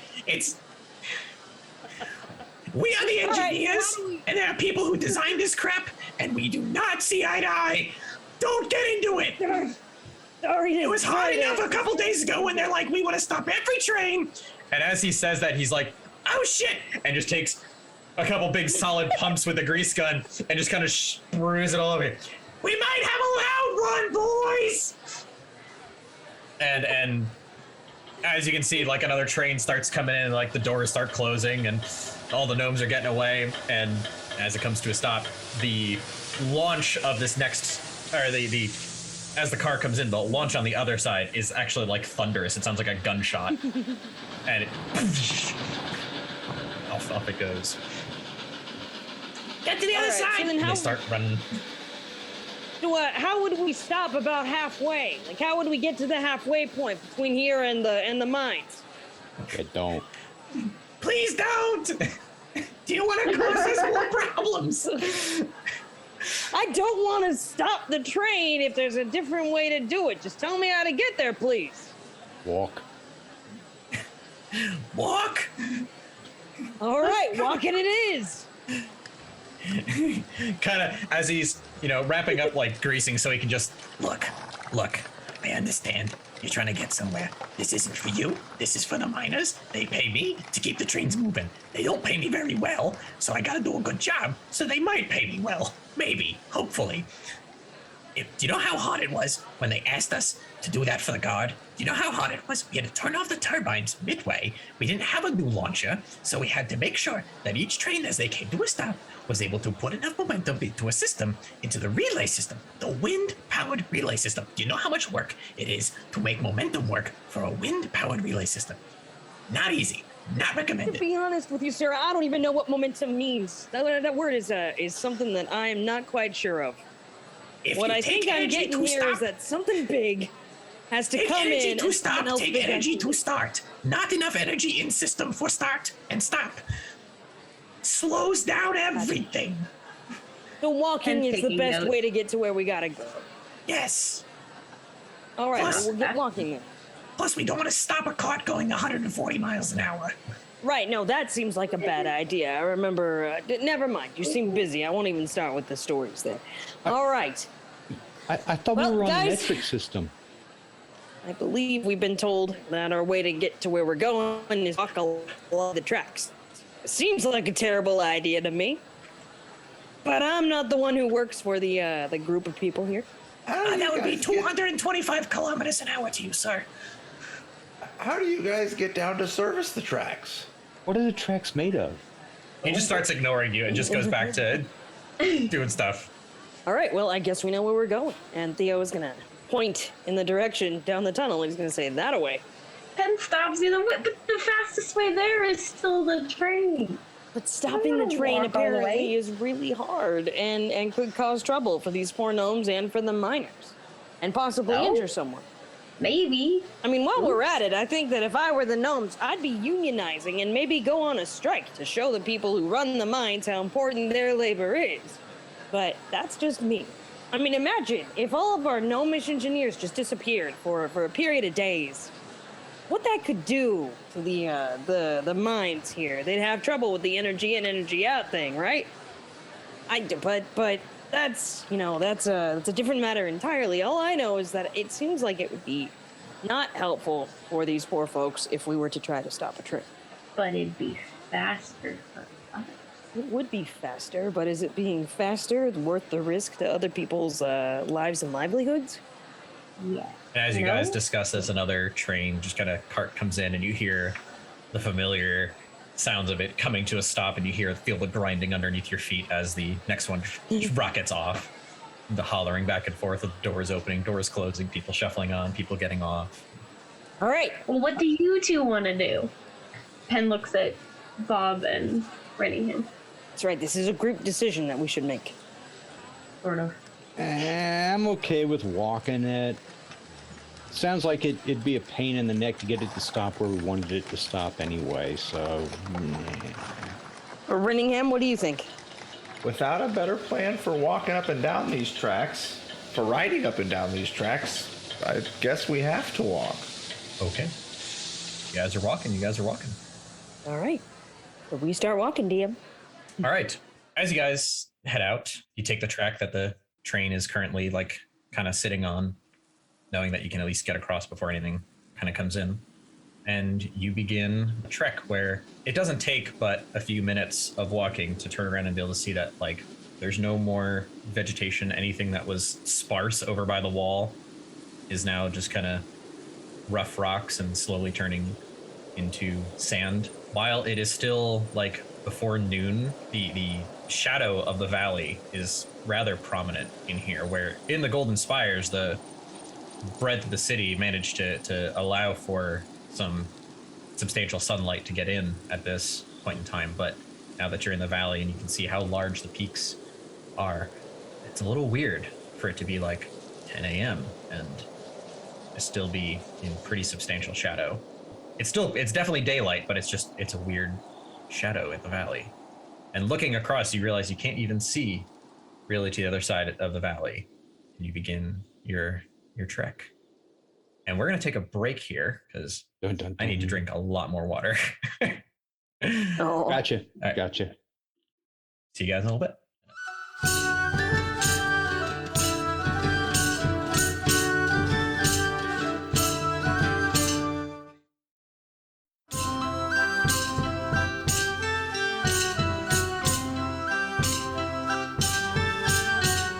Oh, all right. So, the five of you have decided to walk and have found yourselves walking in the great shadows of this valley, not far from these rather wide, rather long, way off into the horizon train tracks. And in that same distance, just seemingly endless swath of dunes and sand. Beneath your feet, you can kind of feel the soft crunch. But even in the shadows of the valley, it's kind of shiny. There's little speckles that kind of glimmer every so often in the light within the sand. And you notice as you continue to walk that your footprints have a shiny side and a dark side, that just kind of accents each little movement forward. And after a few minutes of walking, yet another train just kind of whizzes past on the track, entering the one side of the station, and but a few moments later, another train whizzes past. We never did get an answer on how they repair the tracks down this far. What if these trains ran into something? I mean, I would presume they'd have to do the same thing that they talked about, right? With the momentum, the energy going in, energy going out, trying to stop it thing. To wait until they cleared the tracks, because that seems like that would be a problem if they didn't. So I want to just take a handful, because do the tracks look like pristinely clean all the way down? So the tracks are kind of slightly raised above, like there's like a sand that kind of is hilled up, and the tracks are built on top of that, and you have the ties that kind of go along the whole way. So they're relatively clean. There's not like, it's not like sand is pouring onto the top of them. Are there any rocks, like fist-sized rocks laying around? Or is it just an investigation check? Investigation check. Gonna be a 13. As you kind of root around where you're at, there's not a whole lot of real rocks. It's mostly sand. And if you look off to your left, which is basically south, as you look south, you can kind of see like it's quite a ways to walk towards where the actual mountains are, but there's probably rocks over that way. On the tracks, there's not really fist size. I mean, actually, it's more like your fist size rocks. So it's, kind of, a little bit larger than a golf ball, maybe. Mm-hmm. A little smaller than, in between a tennis ball and a golf ball kind of sized. I want to take one of those and just set it on one of the rails. Okay. Are you sure you Just should as be we're doing walking that, by. Ren? What's the worst that can happen? Fine. It explode? What if something happens to the train or to us? What if the train hits that thing and sends the rock flying and it hits one of us and then it causes a lot of Pain and hurt, suffering. maybe? How many rocks do you think these trains have hit over the years? Plenty. How many people do you think have been walking alongside these tracks over the years? Possibly not many. Plenty. They seem to always take the train. Consider this an experiment. Aren't you interested in finding out how things work? What would happen if a train going that fast hit a rock? Yep.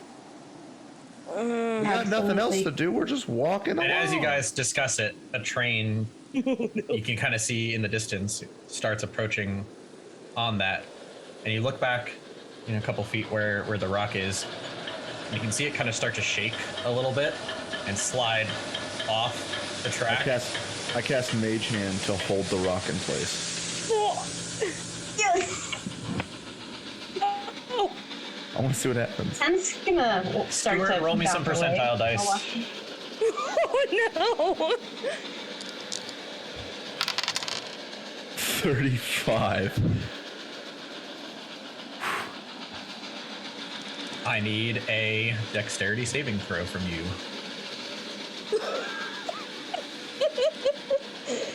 I already know that. My finger slipped. I think I clicked the wrong thing. But Oh boy. Oh boy. I misclicked. It says 5, but probably I would have rolled higher because I'm small, right? So I get to roll with advantage because how are you gonna hit? How No. something random? no. No. Oh, jeez. I want to see Sure. what happens. Let's just see how this goes. Oh no. Rinningham, you are not much of a person to get into physical altercations. It has never really You're been squishy. your particular forte. You talk about And all as that you stuff. hold within the range, because you have to be within range to use Mage Hand, and it's like, what, 30 feet?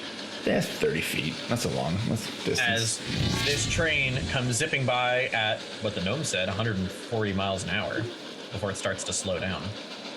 You hear a crack as it whips past. Mm-hmm. And I need a Constitution save as well. Constitution save. Yes. Hey, Oh, nat 20. good. Oh, thank goodness.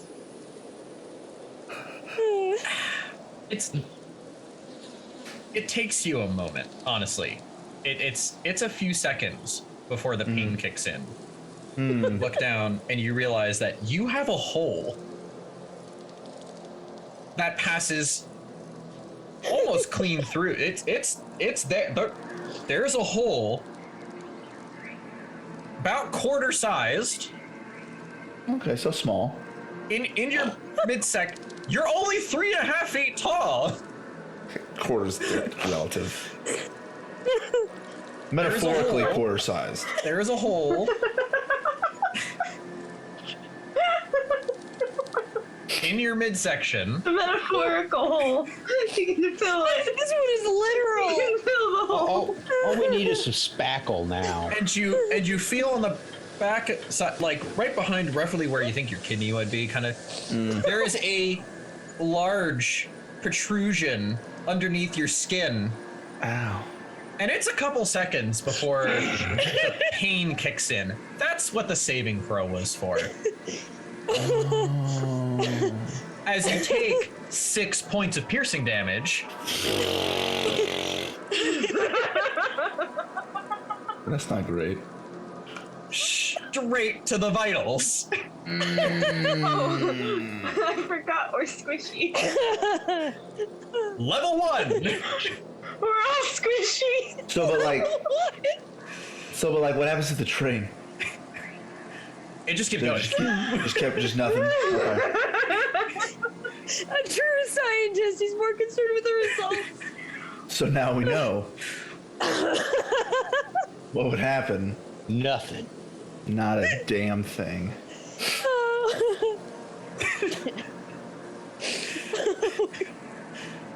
So Sorry, I'm in tears over here.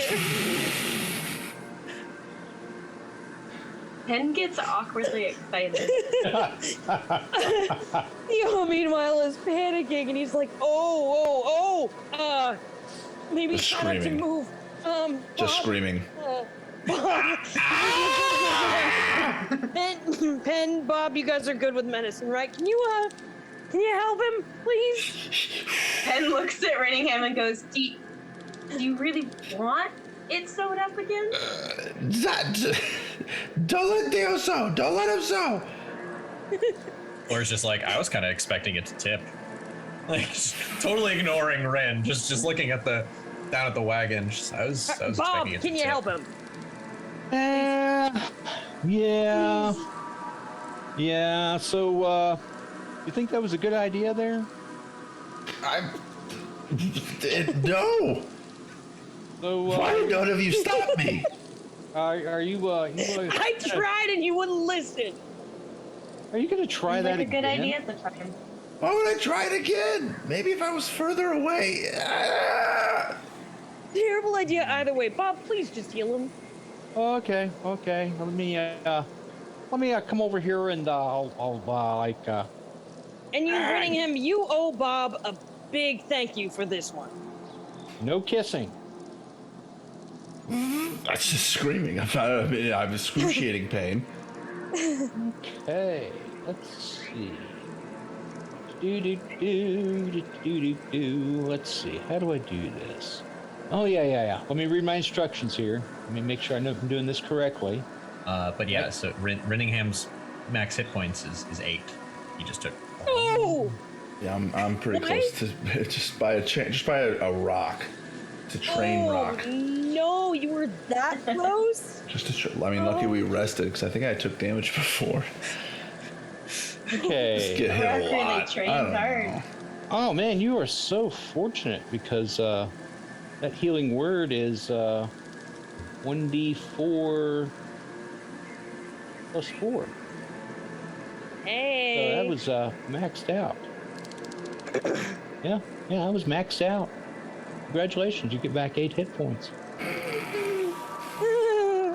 I learned nothing. I am a god.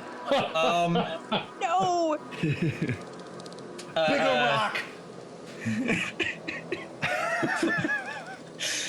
So, Rin, as this spell does its job, you have a very uncomfortable sensation as this rock kind of gets pulled out your front and just kind of, and you see that the hole, only being quarter-sized, is a lot smaller than the rock itself that pierced into you.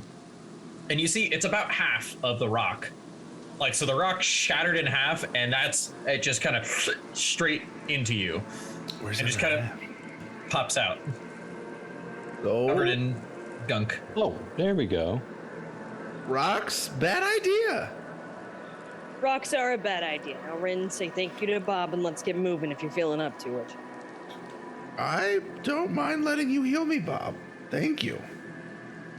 Yeah, just don't make it a habit of this. We just need to find a bigger rock. No! Yeah, a bigger rock. That way I won't have to cast heal. We can just find somebody to do like some kind of like thing that you do with dead people. Chlor's like, the rock is kind of wedge-shaped. You would lift the wheel. You use a round rock. Oh. But like a bigger rock. I mean, I don't know. So as we're still walking. He just basically goes back to walking, yeah. And a couple minutes later, you watch a train on a couple, yards away on the other side of the track, just kind of zip by. And a couple minutes later, a train whips past on the track that's closest to you as you keep walking your way west. Gosh, you got me confused now. West, we're going west. As you continue heading your way west. I got nothing. I'm not messing with these trains anymore. I've learned my lesson. Quite the interesting invention here. I've never seen anything like this, but sure is fascinating how they did that momentum thing. I think that's really really neat. Very clever of them. Give me just a regular. Actually, is there a good check for this? I would say the regular intelligence check. Theo. That one's a 17. The intelligence check is a 17. You guys walk for a while, and it's probably an hour or two, and you start to watch as the sun finally starts reaching about where you're stepping, and the sand beneath your feet begins to get warm very quickly underneath the sunlight. So where it was kind of cool and temperate in this shade, it is now quite hot over the course of the next couple of hours. And you get to thinking, Theo, it's about a half day's travel from here. On the train. On the train. On the train. On the train. Exactly. Yeah. It's up to you what you do with that information, but you piece together. Kind of subtly while they're walking, he's like, you guys, I just had a thought. The gentleman who told us it was a half day, he was talking about taking the train. Yeah. We're walking. We don't walk as fast as a train goes. So for us, it's going to be a little bit more, quite a bit more than a half a day. So how are we supposed to hail one of these trains? Can we slow them down? As one just zips past. I don't know that that's possible. I mean, the way I see it, at this point, we can either turn around and go back to the way station and try Penn's idea of somehow stopping the train halfway through, or we can keep going, content with the fact that it's going to take us much more than a half a day to get there. Camp out when we need to. I was okay with this plan when I thought we weren't gonna walk for more than a day. Well, walking ain't that bad. I mean, the sand isn't that rough to. We to go already in. have to walk a full day just to get back. Half a day out, half a day there. Well, by train. Walking is even longer. How long have we been walking? Hours. About 2 hours? It hasn't been a whole day. No. It's only been a couple hours. God. By the movement of the sun. This is terrible. Oh, it's not that bad. I turned back. We'll figure out a way to stop a train. I don't want. That's. See that stopping the train could be bad. Stuart, roll me Rocks some don't do it. percentile dice. What?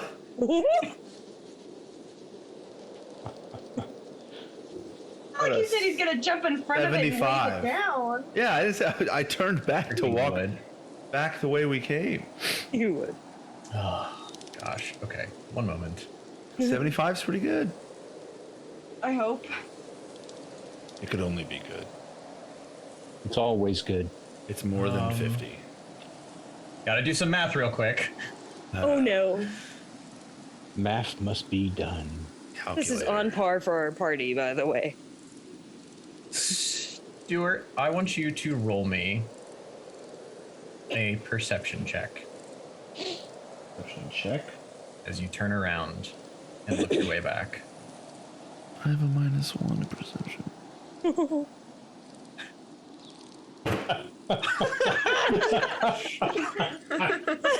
I'm sorry, Stuart, what is the total? What is the total on your roll? What is the total on your roll? Well, because I am very single-minded. I focus on what I'm doing, where I'm going. I don't think of anything else. So I get a -1 for a grand total of 1. Roll a 2. Oh no. -1 is 1. So it's an unnatural one. It's an unnatural one. It's could have been a 0. Could have been a 0. You look back and realize that after this much travel, that you don't even see the top of the wall anymore. Where are we? The desert. Do I still see the tracks? I mean, yeah, you still see the tracks, you just don't see the wall anymore. Where's the wall? Wait, how long? You said 2 hours? We didn't walk that fast. Average walking speed is, 3 to 5 miles an hour. You could see a wall from 4 miles. Flat ground? Well, it depends on how tall the wall is. Well, you've been walking for 2 hours, so that's 10 miles. Jeez, we're walking at 5 miles an hour. 3 to 5 miles an hour, so it's anywhere Yes. between 6 and 10 miles that you guys have made it. I disagree. Wow, on desert? I disagree. I would say like 2 to 4. Okay. Average Well, walk. He I turns just- around as well, kind of arching an Speed eyebrow. walkers. Well, now you got a 1 on your perception, so I'm panicking. Guys, The heat shimmer is obscuring the wall. I'm hot. I've been traumatized. We're right next to the tracks, right? All we got to do is just follow the tracks back to civilization. We're not going back. We're partway there. We're You didn't want to get on partway the train there. earlier. Who's partway You didn't there? want to get. You didn't want to get on the train earlier when I suggested it, so now we have to walk. It was a group decision, remember? That's because it wasn't supposed to take us 2 days. wait a minute. All I'm saying, guys, is that if we ever get lost, all we got to do is follow the tracks. Yeah, back to get a train. I'm not walking the whole way. Ren was really worried about, not seeing the wall. I'm Lord, just to trying give to you a reassure. piggyback ride. Oh, I hop on her back immediately. Flora's just like, I just want to know where we're going.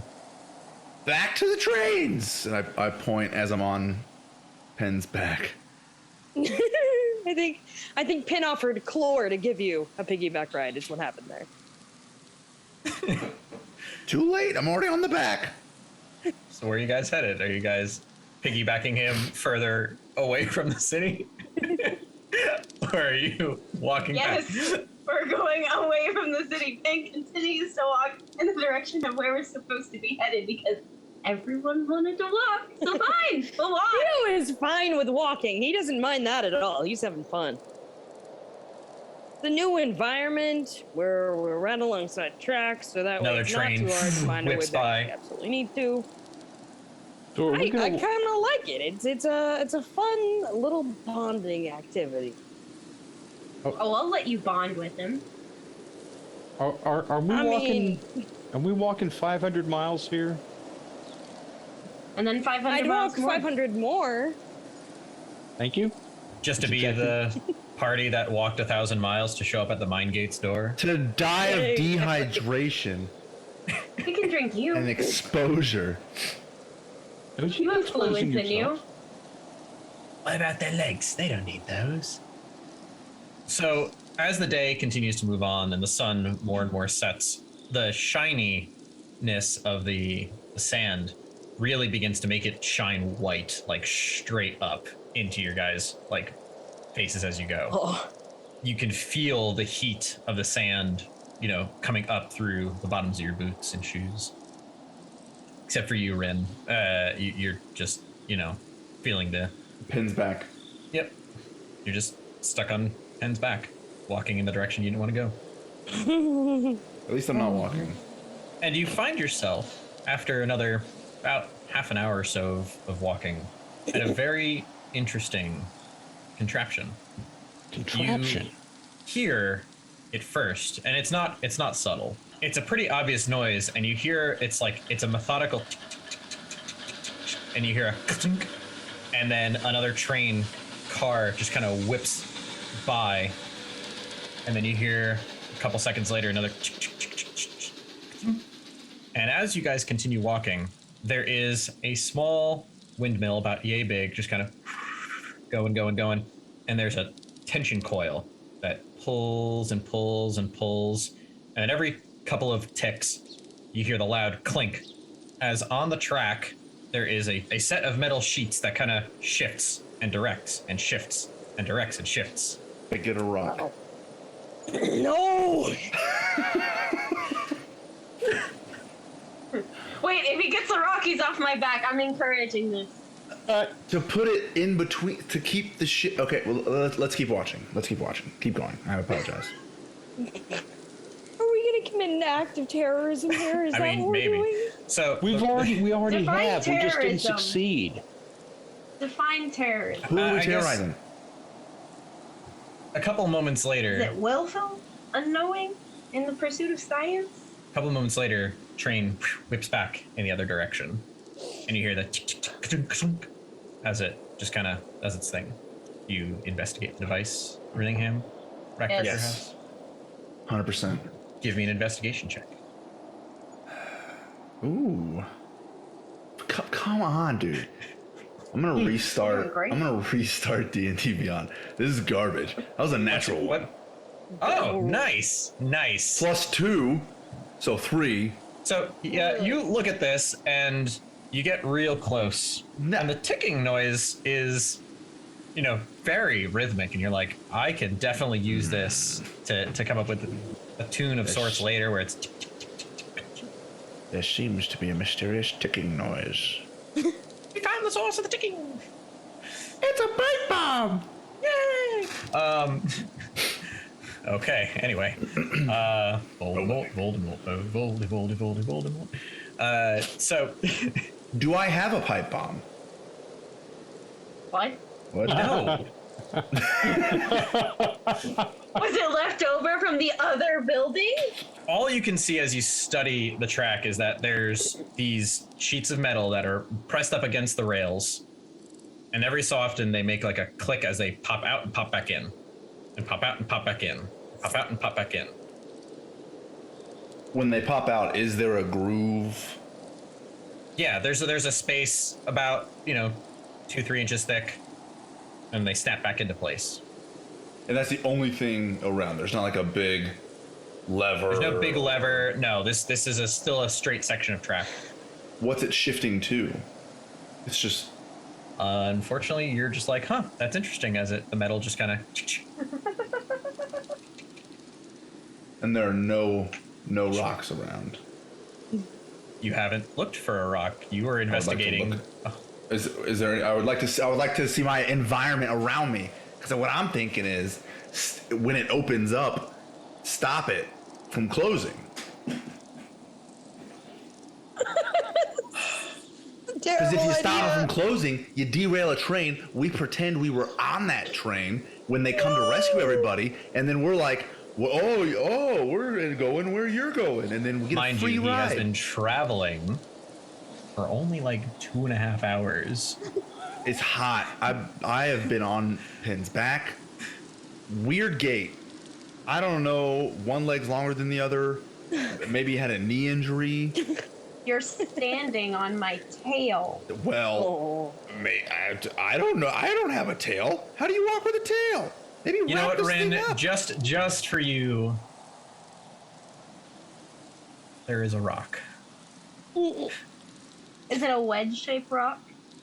No, it is unfortunately very round. It's very similar to the last. It was kind of like puck shaped. It's a little bit larger, but it's flatter. Is it the other half of the rock?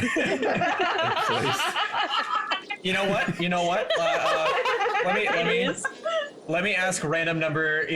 Ask the random number generator. Let's just see. We're gonna. It freaking is. Of course, the random number generator would say, yes. Why not make this as horrible as possible? It is, in fact, the other half of the rock, which managed to throw itself half an hour's travel down. Train was going fast. The fast going train. Well, think about it. That's miles that your body absorbed the impact of the other half. And they call us squish. They call birds squishy. Birds are just built different. Oh man. So, how much time is it? Like a like real quick, or is it like waits for the train to get there and then chunk? It's a chunk chunk, and it seems to kind of follow a pattern, just a chunk chunk. No, it's a fairly uniform timing. Does Theo see that Rin has picked up a rock? How sleight of handy are you picking up this rock there, Rinningham, Rackfordshire House? Oh no, I see the rock. I'm not. It's not a secret. No, Okay. no, Rin. I've explained the thought process. I've said, hey, if we can get a free ride here. No, Rin, I got a couple of objections here. First of all, remember what happened the last time you put a rock on the tracks and you tried to hold it there? I'll be further away. You almost died. You were in a bad way. I'll be behind the train. Bob, you probably would have been in a bad situation. And the other thing here too is that you're talking about deliberately derailing a train that's got what? A great number of people on it. You could potentially hurt them or worse. Don't they? They have safety features. It's not going to derail the train. Worst case scenario, it comes to a grinding halt and we can hop aboard. Now, you don't know that. You don't know what could happen to the train. Clearly it wouldn't derail. We know it's not going to derail if it hits a rock. And I point to the scar on my hole in my shirt, but maybe. the difference here is that with the rock that was on the track, that's a bit different than jamming it between those their paddles that are going to do something potentially to the train. Well, what are we going to do with these paddles? Situation. I don't know what they do, but I don't think it's a good idea. As you guys to are talking mess about with this, another train just whips by. That thing, if it comes off the tracks, people are gonna get hurt or worse. We could be on that thing. Walking's the worst. I don't like this idea. I think it's a terrible idea, and I think you shouldn't do it. Then go stand behind the windmill. There's a windmill. Yeah. There is. The windmill's doing the spinning thing, and then that's right. there's That's the right. coil that goes. It seems to be powering the mechanism. Yeah. So stop the windmill, stop the mechanism, and see what happens. All right. I put the rock in my pocket. Folks, I like that rock. That's my lucky rock now. I have half a rock in my pocket. The reason why these things seem to operate smoothly is because they're kept moving the way that they're supposed to. I just kind of think that, messing with what it's not supposed to do. But not when people's lives are at stake. That just seems... They're fine. At least half of them will live statistically. I want nothing to do with this. Where are you getting that statistic? Practice. Oh, okay. Practice. Okay. What type of a doctor were you? The fun kind Never of. said I yeah. graduated. Never said I graduated. So, there's a Rinningham, windmill. do you? Yes. What are you doing? Is there what's powering like where? So the wind is turning the mill. So the wind Yeah, is yeah, yeah. turning it. It's only a couple feet above, like it's maybe 8 feet above the ground, just kind of spinning there, a couple feet away from the track. When the trains whip belt-driven? by, it spins up even faster. You know, and then you see that it's kind of like geared to a coil. It's kind of obvious. It seems to be like it's greased, but it's a coil. And as the ticking happens, the coil slowly unwinds a chunk, but then the windmill tightens it back up. What's the windmill made of? Looks to be made of a metal, a very thin, light metal. Does it have like a dust cover or something to keep sand out of all these gears? Doesn't seem to, no. It just kind of is running. It's just do this thing. So I take a double scoopful, a double handful of sand, and just kind of toss it onto the coil. Toss it into the And- gears that are all turning. You kind of see that the sand just kind of fits in between some of the grooves, and the timing just goes to like the chunk. It's more like a chunk chunk. I put more sand. And Penn is walking away for the record, watching, but is stepping away. and then after a few seconds, it clears the sand, and it goes back to its normal rhythm. I think you're gonna need a shovel. So If only we had a shovel. You're not using my shovel for this. I don't know, it seems like a sturdy shovel. I We can want either stop the windmill or we absolutely can fill it no with part of sand. whatever nonsense you've got going on here. I Be a refuse. lot faster. You know what would be fast? Just as fast as walking. You got legs. You can use your legs. You can walk. Another train. How many trains? That's like 6 trains that have passed. You're telling me in D&D it's been 30 minutes? No, it's been 2.5 hours since we started walking. No, but he just said 6 trains have gone by since I've been standing here. Oh no! They go by every 5 No, minutes.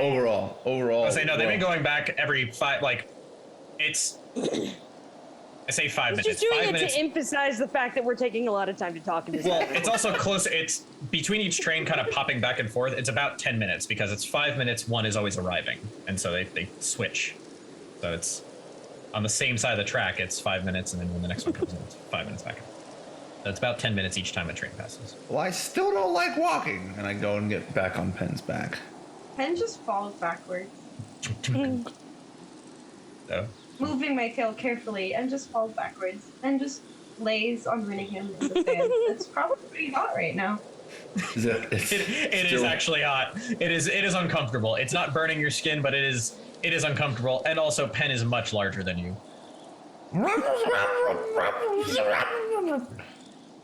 Sorry, were you saying you weren't going to ride on my back? You'll have to enunciate a bit more clearly, or you might end up crispy.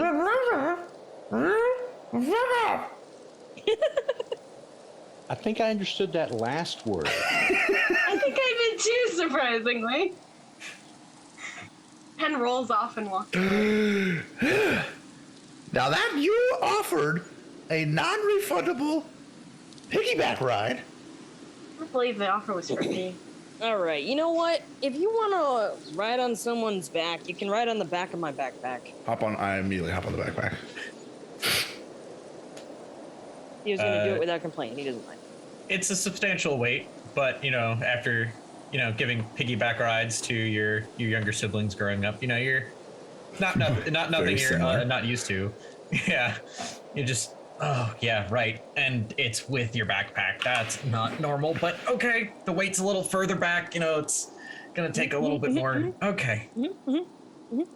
Hey, does acid melt metal? Depends on the acid. Yeah, it's a very broad statement. Like LSD? All right.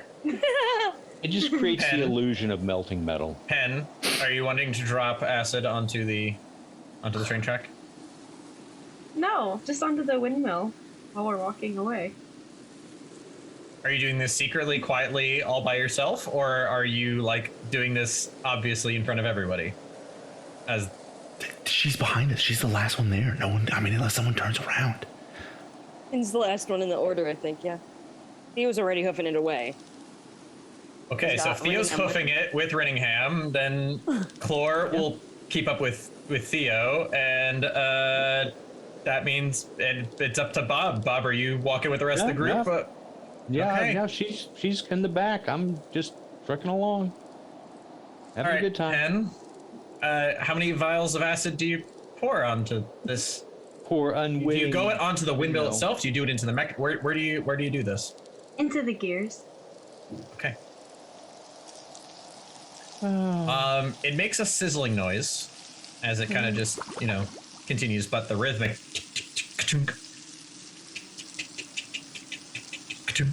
just kind of continues, but you watch it for a few seconds and there's still kind of foam and sizzle going on, but so far 10, 15, 20 seconds and it still seems to be just kind of moving along just fine. Well, that was disappointing. Oh, maybe not. Penn catches back up to the group. And this backpack is much more comfortable than that tail. Well, I'd imagine for both you and poor Penn. I can't imagine having someone riding on top of your tail. That must have been mighty uncomfortable for the poor guy. I agree. I don't know why he offered. Penn catches up and is trailing a little bit behind Theo, and is now personally angling his horns to occasionally shine in Rinningham's face. I love it. Just nonchalantly and quick enough that, Rinningham probably knows where it's coming from, but at the same time, it looks like just glint. Penn's head is just bobbing in the heat. Could be an accident. Along. Could just be walking along. It's hot. Tired. Head's bobbing. Penn, I need you to roll me some percentile dice. Oh, boy. 35. Okay. Not bad. Good to know. Not good. Duly noted. Oh, Yeah, okay. Makes me scared. A couple of minutes go by, another train does its thing.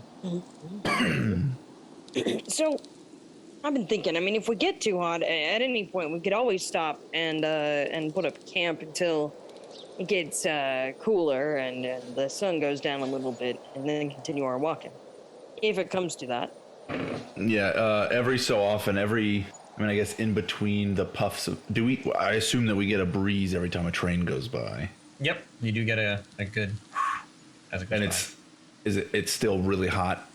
It's probably in like the low 90s. But it's So dry. every now and then, I lean. Yeah, a hot wind when the train goes by. Yeah. Every now and then I kind of lean back, and adjust the weight on the backpack, and I will use prestidigitation to do a little gust of wind down Theo's back. Oh, jeez. I'm a lot closer to your body. I'm starting to sweat. Riding on the tail, I wasn't as close. It wasn't as hot. I'm sorry. I just figured that this might be a little bit more comfortable than you having to deal with the awkwardness of the tail moving around, and the backpack provides a nice wide base for you to sit on. Apologies, I can't do much about the warmth. I'm doing this for both of us. I appreciate it. It's mighty kind of you. A bit unusual having the occasional gusts of wind directly down my spine, but much appreciated. Woo! About 2 hours of travel later, on the horizon.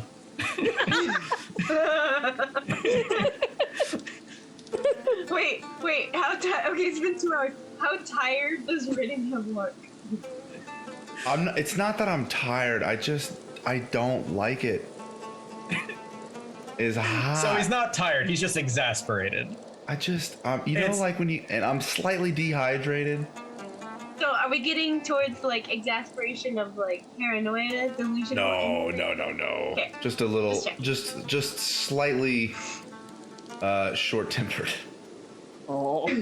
On the horizon, you guys can see a much larger windmill And from this distance, like it's on the edge of the horizon. From this distance, it looks like the blades like go the width between the tracks. And there's a supporting wood, dark-looking wooden-ish structure that is holding this massive windmill, and it's just slowly turning. Well, hey, would you look at that wooden structure? I wonder if maybe we could take a little break inside there. I think that's a very good idea. Finally, out of the sun. It's on the horizon though, so it's still gonna take you, Yeah. it's a deceptively far distance when the land is as flat and level as it is. You have to travel another hour and a half or so. And now It's got a bit more walking to do, but we'll get there eventually. That could be mid to late afternoon. There's still a nice amount of sun, and you realize that this structure, as you approach it,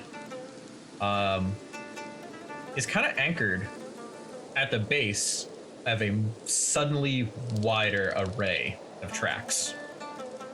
As you approach, the tracks that you're near kind of slowly start to curve out towards the mountain to give way to the fact that on either side of this massive windmill are like 8 tracks on each side. Oh, wow. And as you're approaching where there's a main switch, you hear a familiar rhythmic tick, tick, tick, tick, tick, tick, tick, tick, but the cadence between the locking and switching noises is a bit further. And you can kind of see out in the distance where right at the edge of the horizon from this particular mill, there's another one a ways away down. And you look back and you can see that there's a train coming, and as it whips past you, it kind of just takes one of these tracks and just kind of like sharply turns, and now is on the outside most track, going ahead and just whipping down. And as it becomes a speck on the horizon, another one, a couple lanes over, comes straight through, and you hear the clicking of the track change as it shoots past, heading back towards the city. This is impressive. These gnomes are awesome. I just think it's, I know they're coming at different times, but still, just imagine how much work must go into figuring out which train's supposed to go on which track and making sure that it all stays doing the thing that it's supposed to do. That's some mighty fine workmanship. Yeah. And it's yeah, they done good. Yeah. Good they do. Sorry, I have to do some math real quick again. I know. It's math and D&D. I'm sorry. They have calculators. Who would have thought? A game where you roll tiny polyhedral dice and have to add things to it? Would involve math. That's gonna be interesting. So there's the big windmill and then a small building? There's no real building. It's just this windmill Just the big structure. windmill. It's just, it's just enough wooden, and there's a giant, tree trunk with gearing that comes down from it that goes into a metal ring that is otherwise buried in the sand. And it looks like they have like a good seal around it to kind of keep any sand and other things from getting in. And looks like they have like a rough concrete-ish base around it to even keep more stuff from getting in. There's not a whole ton of shade provided, but underneath that area, there's, sections where the sun is hitting the beams of the structure and kind of obscures the sun a little bit. Those spots are a little bit cooler in the sand. Requires you to cross the tracks, though.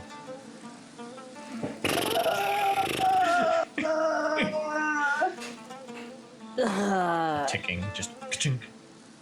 You can feel faint rumbling as another train whips past. So it's not as methodical as the one where it was just the one track and they were going back Correct. and forth. This one definitely seems directly tied to making sure that the trains that are coming and going it's appropriate. When a train is leaving, leaving where you were at, it goes one way, and when train's coming, it seems to click to where it needs to be to receive an oncoming train.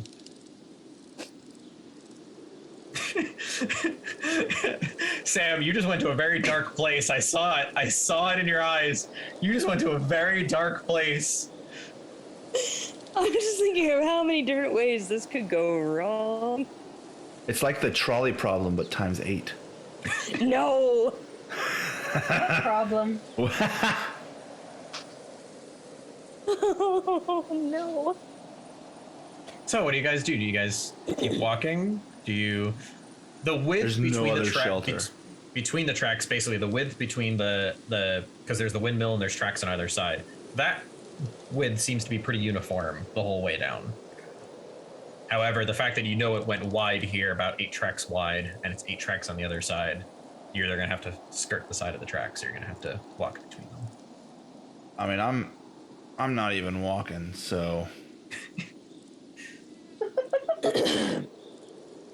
I think rather than crossing over the tracks, if we're going to try to get over to that patch of shade there for a nice little rest, we should maybe skirt around them. Let's do that. Sure. Although this seems like a terrible idea anyway. Oh yeah. Oh yeah. It's. Yeah, I'm not fond of stopping here personally. You don't want to stop at the We windmill? could always keep going. I'm not this particular setup. This looks hazardous no matter what happens. We could just keep going and try to find some other place to shelter up later. we don't know what night looks like in this desert. Yeah, it's Probably dark. colder. It's cold. Desert. You're at about Sand like everywhere. 4 p.m. now. Yeah. It's still early afternoon. If everyone else wants to keep going, I'm still freeloading. Let See us how far we can continue get. Put up camp once we get to a decent enough place, and overnight. Start bright and early in the morning before it gets too hot. Rest when it gets super hot, and keep repeating the process till we get to where we're going. I like it. Hopefully we recognize where we're supposed to be going. Well, they said something about a waypoint halfway through. Could this be it? Yikes. Are we able to intuit at all whether or not this is that waypoint? You know it's gonna The way take station about halfway half a down? day's travel at 140 miles an hour. By the train. Yes, that's The right. train leaves We've been Cleveland going less than at 30. This is the math you're doing, isn't it? Theo's gonna I had pause to here make and sure that my say- math was right on this. Yes. Theo's gonna say, "Look, I ain't very good at numbers. I'm not very good at numbers, but someone here has to be, right? I reckon maybe we've been walking probably about 5 miles an hour if we're working our top speed. Wait, are you good with numbers or are you not? I'm not. I'm good at estimating. 5 miles an hour is so fast. We are not where we want to be. Guys. I'm just kind of figuring. You guys are that this is- adventurers. You're not the average person, so that's where like the 5 miles an hour is. Yeah, it's comes really weird, from- guys. It's D&D. They try And to give that's you why. nice numbers They that you can use simplify to it. divide things up easily. If you want to be slower, you can be slower. Yeah, but then that takes Like- longer. Theo says, I am actually pretty good with tracking time. That's one thing I'm decent at. So the way I figure we've been walking, let's see, 2.5 hours plus another Theo, 2 give me a hours survival is check. what? Okay, and don't forget, I have that one feature of the land. I'm really good with time. That is true. You do have that feature. Who's doing the survival check? Theo, I have a practical working knowledge of astrology and meteorology and can easily track the time, date, as well as predict the weather within a few hours or days if I'm lucky. Meteorology. All right. Lucky. Survival check. Oh, God. 13. so It's not bad. I've seen you worse. you realize that it's about the cusp of where you're at in the valley, but the sun has kind of shifted in such a way that Sorry. you know it was out not long ago in a good spot, but you're now kind of starting to get, you don't expect it to be long before the shadows of the other side of the valley are reaching you. Gotcha. So that puts you out traveling for about 6 hours, give or take. All right. Okay, good. So Theo informs the group of that. He says, he takes a moment. He says, the way that I figure, we've probably been going about 6 hours. We have another day's travel to get to the waypoint. But that's about where we needed to be to look for signs of Miss Ayres. Signs of death as opposed to signs of life. Have I seen any signs of cats? No. No, there have been no signs of cats. Not with your perception. Let's be honest. I've had so much time to just look around. I'm not focused on walking. I could just be like, It's really bright. Oh, that's true, because of the sand. Sorry, Penn, you were saying something? I was just, is half a day 12 hours, or is it like half a work day, or like literally half of a, sun moon cycle type day? You are talking to a shift worker. He works a 3-day shift. For a very relative amount of time on how it takes to get from one spot to another via a train that he probably didn't know goes 140 miles an hour. That's I'm not trying to go for exact numbers. Nope. And it's just the realization of how far we have to go is sinking into Penn. It's a sunken cost fallacy at this point. It might just be worth it to keep going just because we put in so much effort so far. Yep. We're like not even a quarter of the way. Yeah. We suck at this. And as you guys keep walking, and as you guys keep talking about another train. That's on par for the party. Let's be real. Those damn trains keep zipping by. They're doing it on purpose. I mean, that's kind of what the trains are supposed to do, though. That's what they say. It's too bad we didn't try and ride one out. I still think that it would have been. You heard the gnomes. They said it would have been a bad idea to try to stop a train. Bad ideas don't usually always turn out bad.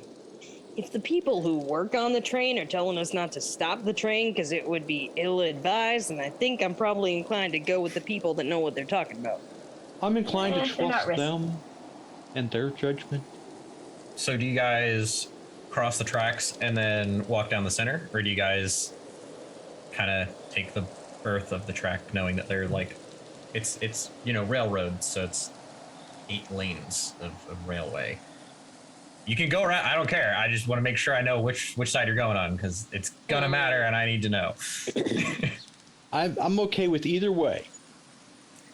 We want to do the risky thing and go in the center. Not really. Oh my! We've come this far.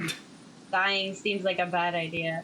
One of us already nearly died from a bad idea. Yeah. Let's quantify a bad idea. Agreed. Theo, what quantifies a bad idea? Sorry, what does quantify mean? Rinningham, give me an intelligence check. Oh no, intelligence. Just an intelligence. What do I think a bad idea check is?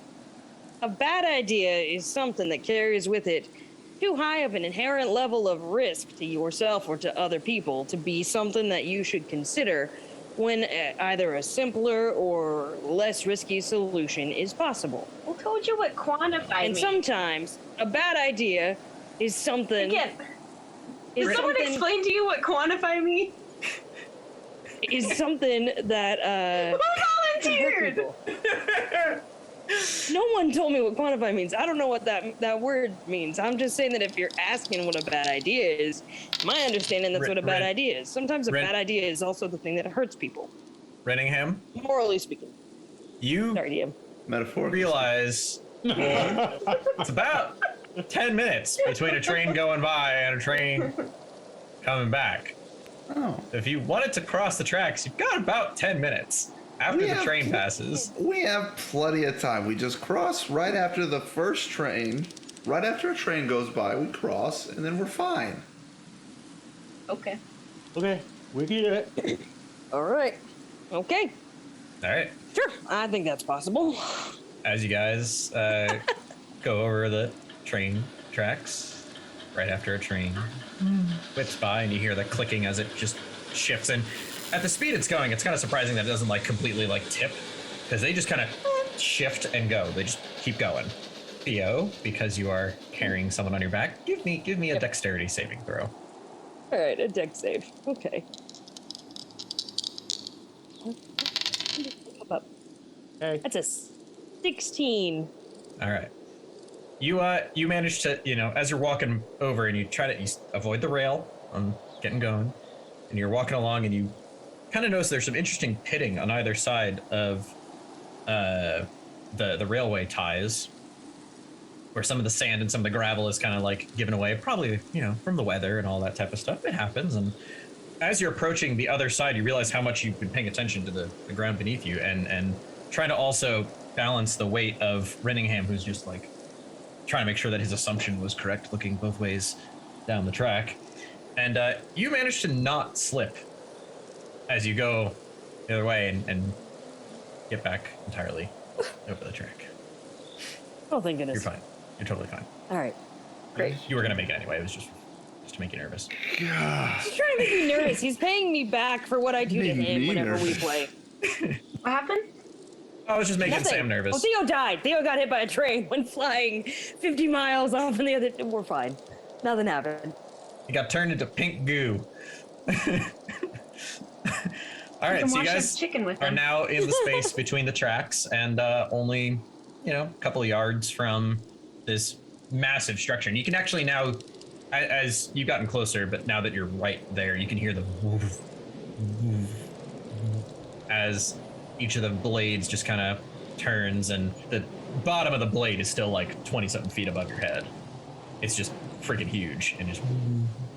But it still feels like you're in the movie Blade Runner. Blade Watcher. There's There a you go. lot less neon. A lot less neon. Okay. But And still less some? Chinese food. Unfortunately, there are no Chinese food vendors out, at least Yeah. here. Yeah. A lot less. A lot less. Do you guys keep walking, or do you guys decide to camp it here? Camping in the middle of the tracks. Does that seem like a good idea to anyone? No. Or not. There's a good berth of Do we have space space? between. Yeah, there's. Okay. So the width where people were like taking time to walk all the way across to get onto the one train and then walk all the way back. It's that same width. That's that this width. whole- yeah. So picture All like right. 30-ish feet between the tracks. Okay, so we And this could structure is- feasibly put up tents here without getting Yeah. crushed. Yeah. Okay. Does the building, or like does the wood around the windmill, does it look like it's like right up against the windmill, like there's not a lot of space in there? Or is there a door on this shack? There's no shack. So it's just the Tin windmill roof? with like a wood housing. It's not even a wood. It's a frame holding a gear with a windmill on it and a giant tree trunk sized shaft of wood spinning slowly. Oh, okay. Gotcha. I say that we put up camp here and call it an evening. Get started bright and early tomorrow. Yeah, what could go wrong sleeping between train tracks? Okay, let's do it. I promise not to put any rocks on the tracks while we sleep. Yeah. That's a promise you'll Good need to idea. abide by. Do you need to roll a deception check for that? No. No, I'm actually not. The only rock that I have is my lucky rock now, which is the half that didn't hit me. Actually, wait. Did the rock that came out of me, did I keep that one too? You didn't say that you did, so just kind of out of the ground with covered in, No. How cool would it blood be if I had and- the whole rock again? Ah, Viscera. That would have been really cool. I know. Bummer. Well, maybe you can find it on our way back. We're taking a train back. All right. Cool. So you guys begin to set up camp. It's late afternoon.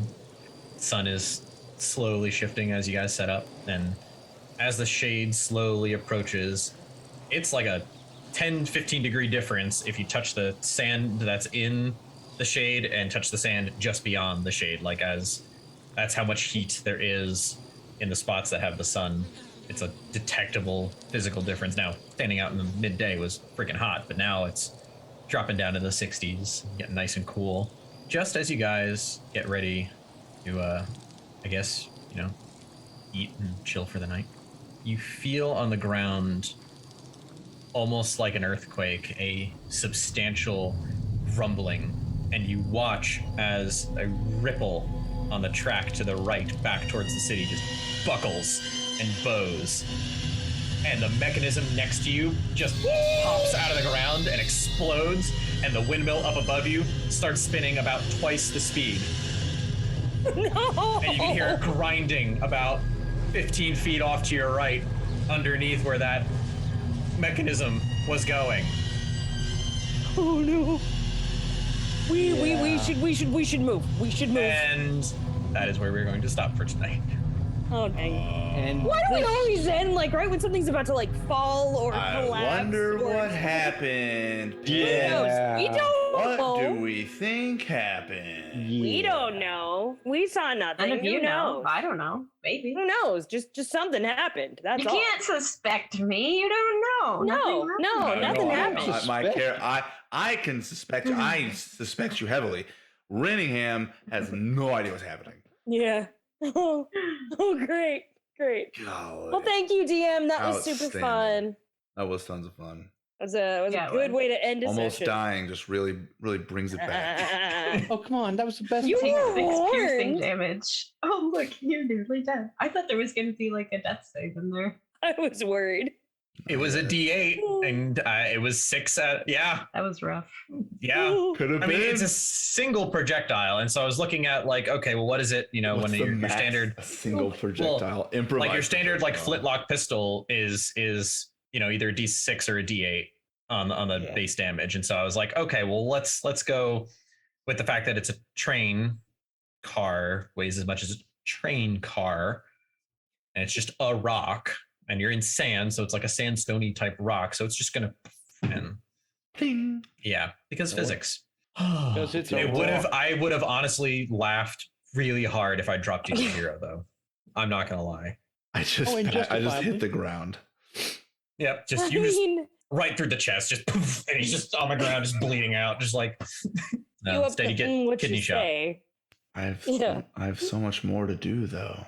All right, everybody, check out the Discord because that's where I kind of sort of have the schedule of what's going on. So there's a link for the Discord. And as a reminder, the first episode of this is up on YouTube. So here's the link for that. So yeah, see you guys again soon.